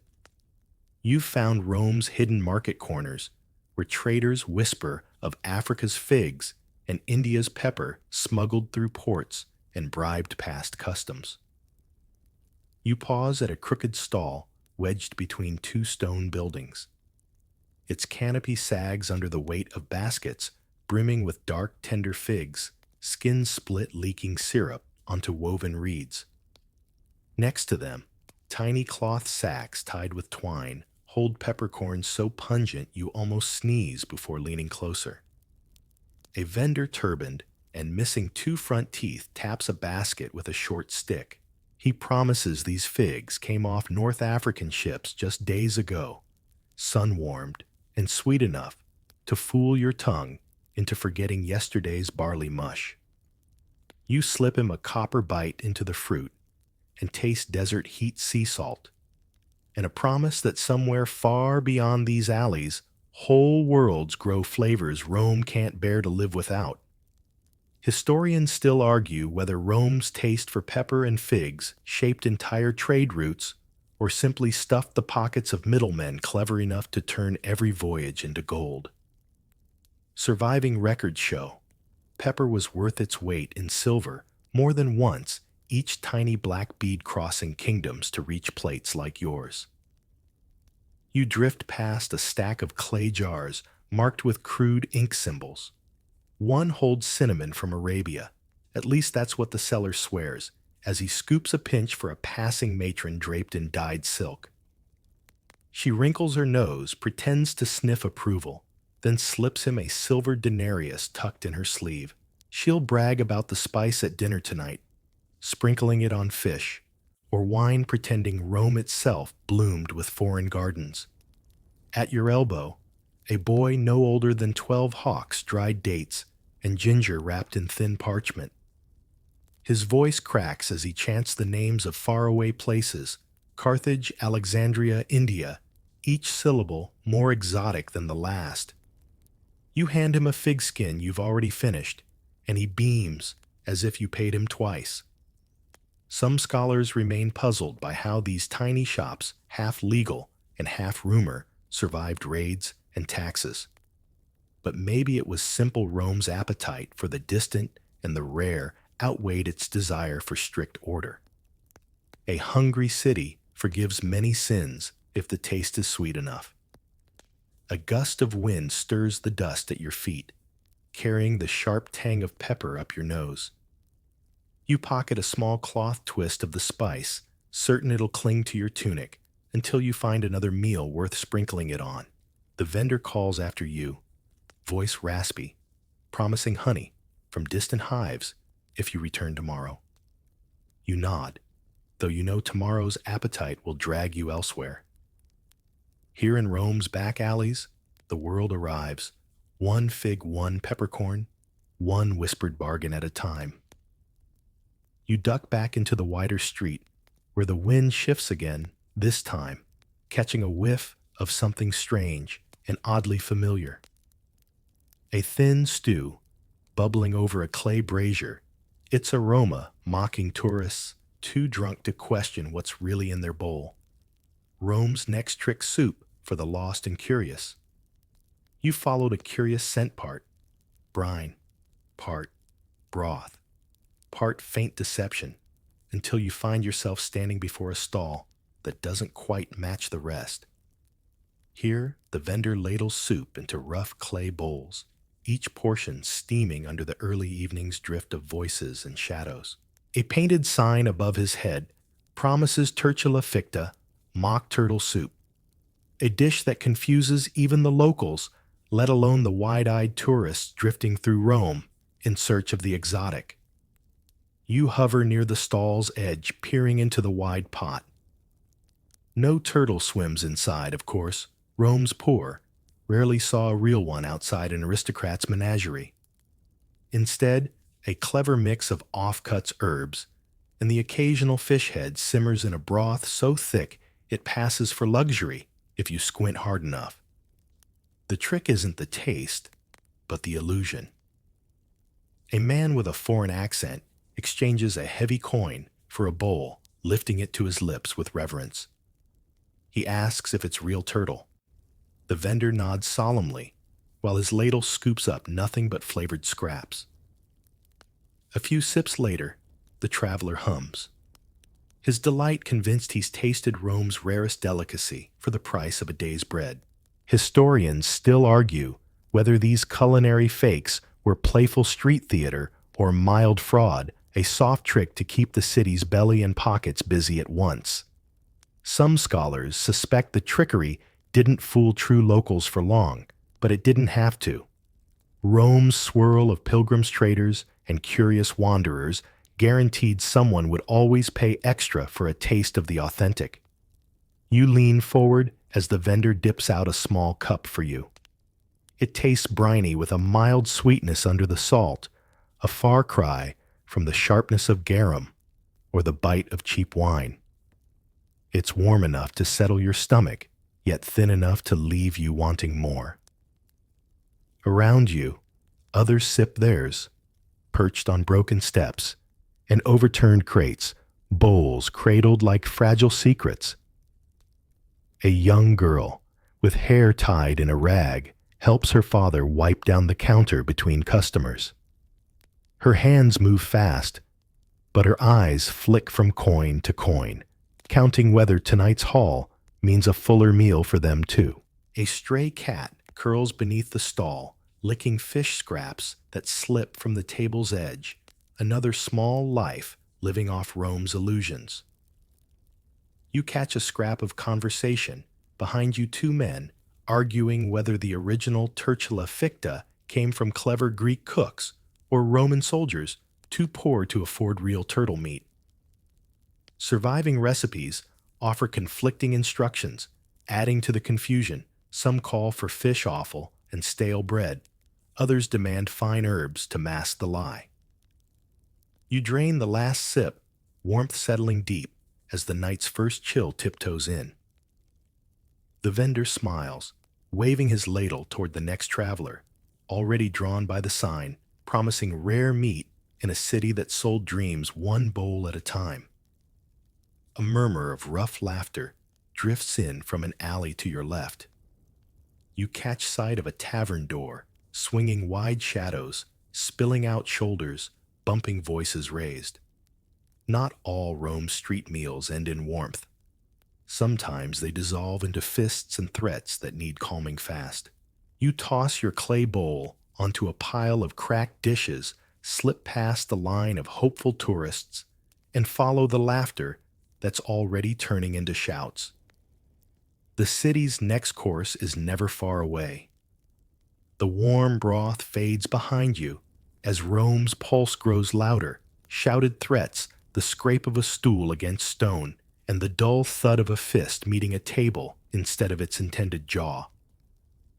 You pause at the mouth of a narrow tavern alley, where drunken fights are as common as the sour wine that fuels them. Inside, flickering oil lamps hang from iron hooks, their light dancing over rough wooden tables, stained by countless spills and careless elbows. Patrons lean too close, voices, slurred eyes sharp with the mix of courage and bitterness only cheap drink can brew. A pair of gladiator fans argue over the day's results, whose fighter cheated, whose bet was swindled. The argument is half mumbled until one stands too fast, knocking his cup onto the floor, where the wine pools and cracks like spilled blood. No one rushes to clean it. Instead, you watch a quick scuffle ignite two men, pushing curses spitting out with flecks of sour breath.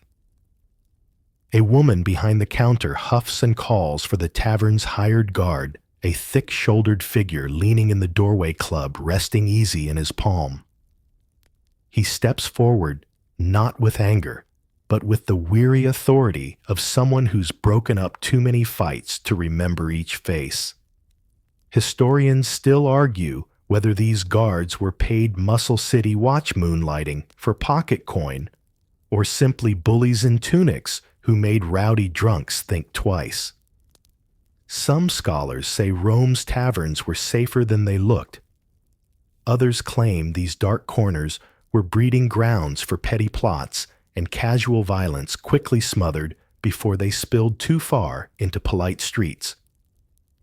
You edge inside, pressing your back to a cool wall. The fight fizzles as the guard clamps a hand on the loudest man's shoulder, steering him out into the street, where night air sobers rage faster than stale wine ever could.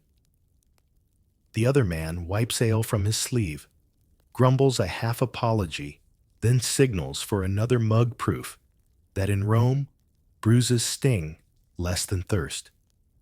A few tables over a group of soldiers, fresh off shift, slap dice against a battered board. Their helmets rest at their feet, dented from use, but gleaming enough to remind everyone they answer to more than a barkeep. One tosses you a quick glance, half warning, half bored curiosity. A stranger in a corner is nothing new here, so long as you keep your hands clear of someone else's purse. The tavern woman shuffles past you, a platter of half-filled mugs, balanced expertly despite the sway of the floor beneath your feet. She eyes the spilled wine, shrugs, and kicks a handful of straw over it good enough until morning. A stray dog noses the straw, hoping for scraps. A flick of her foot sends him scurrying to the doorway, where the guard still stands, eyes back inside, daring another fight to test his patience. Surviving graffiti scrawled on Rome's tavern walls tell of brawls that spilled out like storms, quenched as quickly as they sparked. Some boast of heroes who ended a feud with a single punch. Others warn of knives drawn too slow. None ever speak of the guards, but their shadows linger in every corner. You slip past the nearest table, ducking a drunken gesture meant for someone else. The air is thick with sweat and sour wine, a promise that tonight's calm will never last long. Yet here, under the hum of threats and laughter, Rome keeps its secrets tucked between bruised knuckles and the hush that falls when coins clink louder than fists. Outside, the night breathes cooler. You follow it, leaving the warmth of spilled wine for the softer scent of bread drifting through the alley. Around the bend, behind shuttered shops, hidden bakeries wake up ready to feed the same city that never quite sleeps.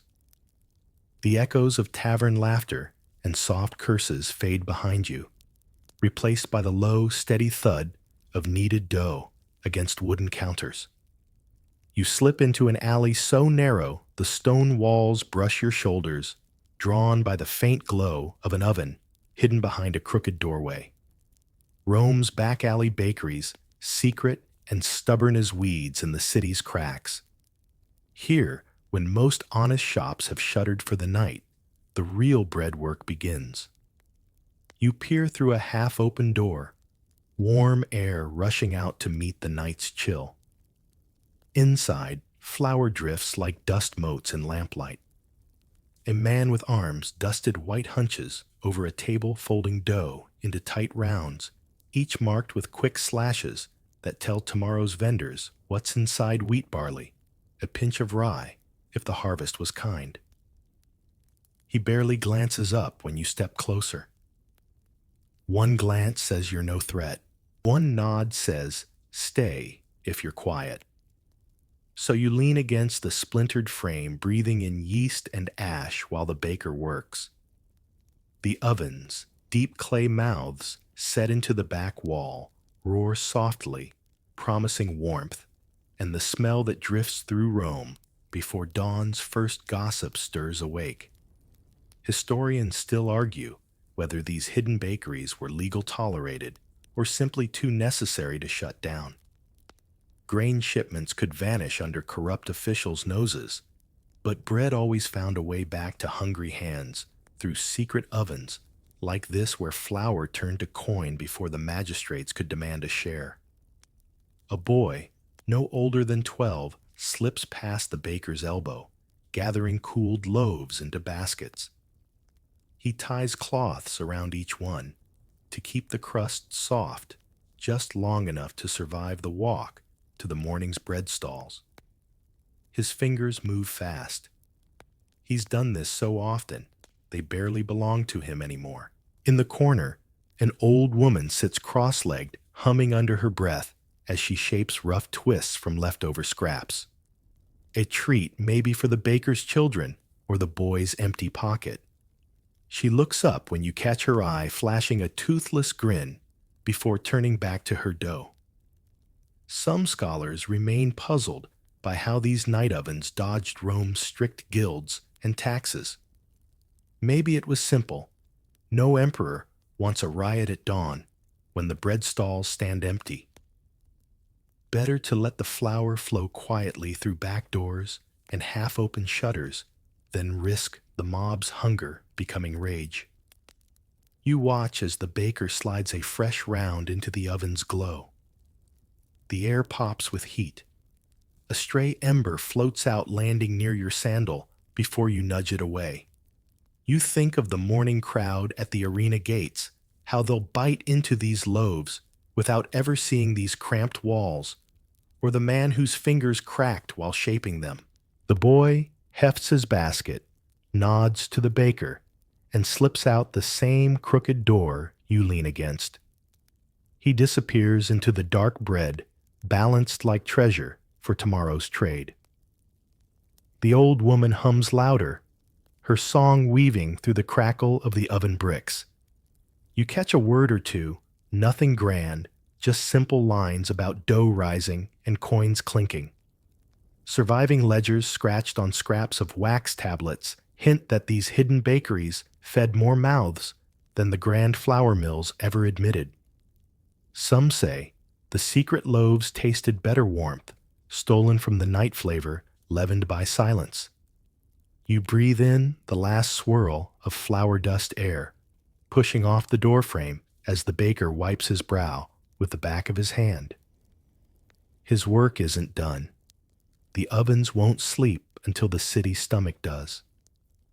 For now, your own hunger shifts away from bread toward the sweet promise whispered by richer tables where sugar and honey play together far from these sooty bricks. Outside, the alley feels warmer than it did when you arrived. You slip deeper into the maze, following the sticky ghost of sweetness that drifts ahead, Rome's final bite before dawn returns. The warmth of hidden ovens fades as you drift deeper into streets where only the rich can afford to feed their cravings without counting copper first. Here, the air carries a new promise. Honey thick enough to stick to your fingers. Pastries folded into golden spirals that glisten under flickering oil lamps. You pause at a small stall, tucked into an arcade, where stone columns frame trays, piled with sweets so delicate they look like small treasures stolen from a temple. A young woman, her hair pinned with bone combs, dusts each pastry with a pinch of ground nuts and a drizzle of syrup she pours from a clay jar. Each swirl is precise a ritual that turns simple flour and honey into a sign that you've made it at least for tonight. Rome's poor might dream of bread at dawn, but the rich dream of sugar when the city sleeps. A senator's wife might send her servant here in the shadows, slipping a coin for a pastry she'll eat alone in a marble courtyard hidden from prying eyes. Sweetness was never cheap. Honey from distant hives, nuts from the eastern provinces, and flour milled so fine it leaves no grit on the tongue. You lean closer to the trays. One pastry cracks when she lifts it. Thin layers curled around soft cheese and fig paste drizzled just enough to stick together. She catches your glance and raises an eyebrow. No coin, no taste. You slip her a bronze, probably not enough, but she shrugs and breaks the pastry in half anyway. A gift for your curiosity. It dissolves on your tongue, honey cutting through the night's lingering brine and smoke. You think of the bakers, hunched in back alleys, the vendors tossing stale chickpeas to restless crowds. Here, sweetness is a secret currency, a soft reminder that wealth doesn't just feed you. It sugarcoats your nights when the city's roar dies down. Historians still argue Whether Rome's sweet tooth came from Greek kitchens, Eastern trade, or sheer boredom among elites with too much coin and not enough patience for plain bread. Surviving recipes carved into wax tablets hint at elaborate desserts layered with cheese honey nuts and the softest pastry dough. Some scholars remain puzzled by just how many ways Romans found to dress sugar and honey in borrowed silks and call it culture. Beside the stall, a pair of young lovers hover near a marble step. They share a single pastry, biting from opposite sides, eyes darting around to see who's watching. No one cares. A passing merchant flicks them a grin, wiping his own sticky fingers on a linen cloth. He's just paid for 3 sweets, 2 for himself, 1 for a mistress waiting in a rented room behind a shuttered wine shop. The stall keeper wipes her hands on a clean cloth counting coins that gleam in the lamp's glow. Her shoulders straighten each time a new customer approaches, merchant scribes, guards off duty, who can afford to sweeten the sour taste of late shifts. Each coin dropped into her clay jar sounds softer than any fight you heard in the tavern. A stray cat brushes your leg hoping for crumbs. There are none. These pastries flake too fine, melting before they can fall to the ground. The cat moves on nose, twitching for scraps behind the stall, where honey drips onto the stone. You savor the last bite sugar, settling behind your teeth, like a soft lie that all is well. Ahead, the alleys twist again, cracked walls, hiding piles of broken amphorae, ancient trash mounds, where shards of wine jars tell tales of excess poured out and forgotten. You wipe your fingers on your cloak, the sweetness lingering just long enough to remind you that in Rome, nothing sweet stays secret for long least of all the appetite that built this city, one indulgence at a time. The last trace of honey still clings to your tongue as you drift away from Rome's sweet corners into a darker vein of the city, an artery where yesterday's indulgence ends up buried beneath broken jars and whispers of waste. You pass under an archway, half swallowed by ivy, ducking into a courtyard where the ground crunches beneath your sandals. Amphorae, trash piles. Rome's quiet confession that even an empire's appetite leaves scars. Here behind the grand stalls and cheerful hawkers, workers hunch in the shadows, stacking shards of clay in haphazard mounds. Some amphorae split, clean their necks intact stoppers jammed deep inside as if hoping to keep the last sour dregs from seeping out. Others lie shattered red clay veins spidering across the dirt, tracing the aftertaste of cheap wine and fish sauce long vanished down throats, now dozing in taverns or sprawled across stone steps. A boy picks through the shards with a hooked stick, eyes sharp for scraps worth saving, a stopper, a bit of intact rope, maybe a coin dropped by a careless porter. He doesn't look up when you pass. He's got his own empire to manage here among the ruins of Rome's daily feasts. Historians still argue whether these trash heaps were carefully managed dumps or just convenient blind spots where the city's waste slipped away from polite sight. Some scholars suspect the same amphorae shards found here were scooped up again by thrifty traders who patched cracks with pitch and sent them back downriver, filled with new cheap wine, Rome's circle of appetite never truly closing. You stoop to run your fingers along a half-buried jar neck, stamped with a crude mark proof that some merchant's name once carried enough weight to be worth carving in clay. Now, it's just part of the dirt forgotten under layers of broken dinners and stale oil. A stray dog noses at the pile, sniffing for scraps, finding none. He darts off when a man with a dented shovel slams it into the earth, shifting clay shards aside to clear space for tomorrow's waste. The clink of clay on stone echoes softly, Rome's heartbeat muffled under the weight of its own excess. You notice scraps of old rope straw and broken corks tangled among the shards. Some have turned to dust ground, fine under countless sandals and donkey hooves. In a corner, a girl rummages through a battered basket, gathering pieces large enough to sell back to a potter shards that will be ground down for new clay, reborn into jars that will travel the same road again. Surviving scraps of tax ledgers mention amphorae by the thousands barrels of garum from Hispania, wine from gall oil from Africa, all flowing into Rome's belly through these clay vessels doomed to crack and pile up behind tavern stalls and hidden bakeries alike.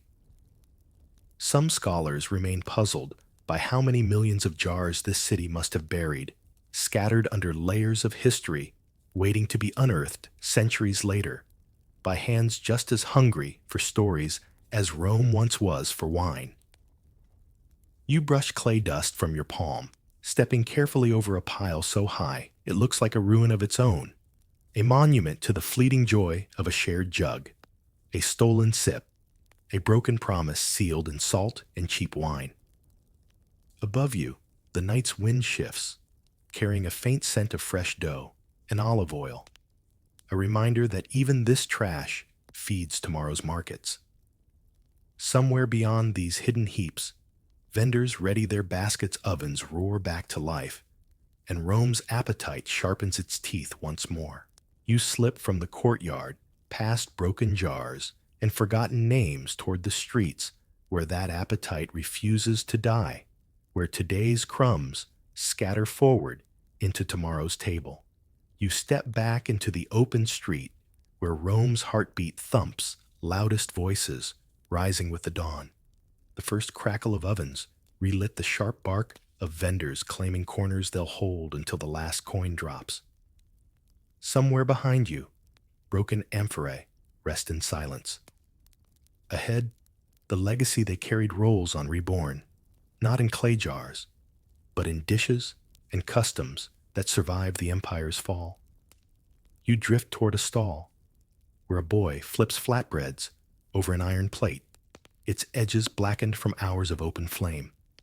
He sprinkles a handful of herbs, a drizzle of oil, the faintest smear of garum's modern cousin anchovy paste hidden under cheese. One bite, and you taste something eerily familiar, the soft echo of pizza, centuries before Naples carved its name in dough and tomato.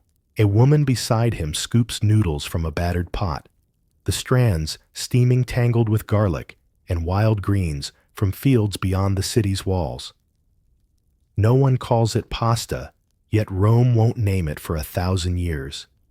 But here, in the back alleys, wheat and water twist together to soothe an empire's stomach one bowl at a time.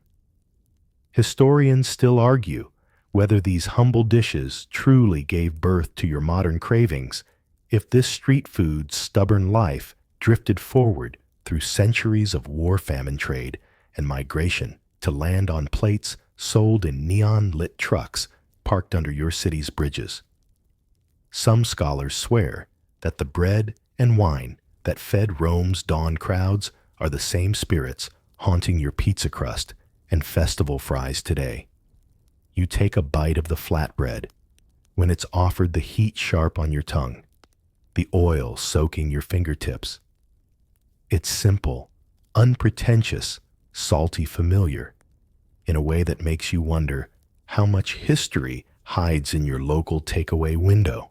Nearby, another vendor flips open the lid of a battered cart. Inside, crispy chickpeas rattle in their brass tray, roasted and salted just like those thrown to the arena crowds centuries ago.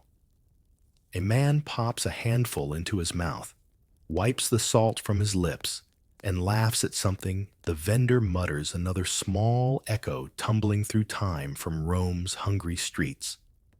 Somewhere above the din church bells, ring no longer the roar of an arena, but a softer chorus that tells you Rome's appetite traded gladiators for prayers, slaves for laborers, garum for garlic butter, but never truly stopped craving the warm, greasy comfort of food eaten standing in the street. You wander to the edge of the square, where the smell of old bread and new oil drifts between marble columns, now half buried by centuries of dust. A child chases pigeons near a stall stacked with clay cups. Cheap wine is gone, replaced by sticky soda or boxed juice. Yet the barkers still pitch their hustle with the same quick grin, the same wink that promises a bargain, which isn't really a bargain at all. Surviving ruins whisper that Rome's greatest trick was not its armies nor its emperors, but its hunger, an empire built on borrowed flavors, stolen recipes, and open mouths willing to taste whatever the world could ship upriver.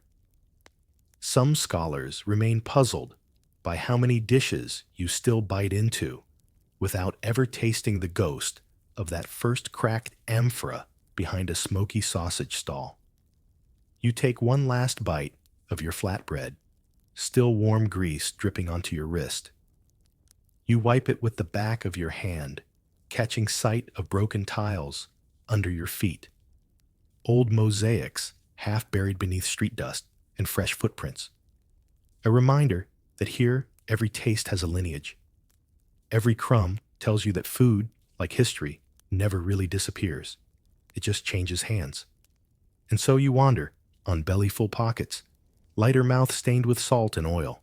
And Rome's appetite fed you tonight, just as it did them one loaf, one splash of fish sauce, one hidden stall at a time. You ease away from the last warm stall footsteps, soft on stones, older than any recipe you've ever tasted. The noise fades behind you, hawkers calling their final bargains a cartwheel squeaking under the weight of tomorrow's bread. The hush of old prayers drifting from a doorway cracked just enough to let candle smoke curl into the dawn. You breathe slower now. Salt and oil cling to your fingertips, like a small souvenir of stories told through bread wine and whispers traded over cracked amphorae. The city's appetite never sleeps, but yours can for a while. In these quiet moments, between bites and bargains, even Rome lets the embers cool before tomorrow's hunger begins again. Close your eyes for a moment and imagine those smoky streets winding away behind you. Imagine warm bread pressed into your palms before the sun wakes. Taste garum you'll never smell again, except in old recipes scribbled by candlelight. Hear a flute playing behind a sausage stall, a beggar dancing where the crowds gather for salt and songs. History has a flavor, if you listen close enough: salt smoke, honey, and the soft promise that even the forgotten scraps feed something more. So rest now, belly full of ghosts and borrowed bites. Let tomorrow's cravings wait outside your door. If you'd like to taste more of these stories, you can always drift back here quietly, of course. But before sleep takes you fully, tell me what's the one food you'd bring back from history to your own kitchen.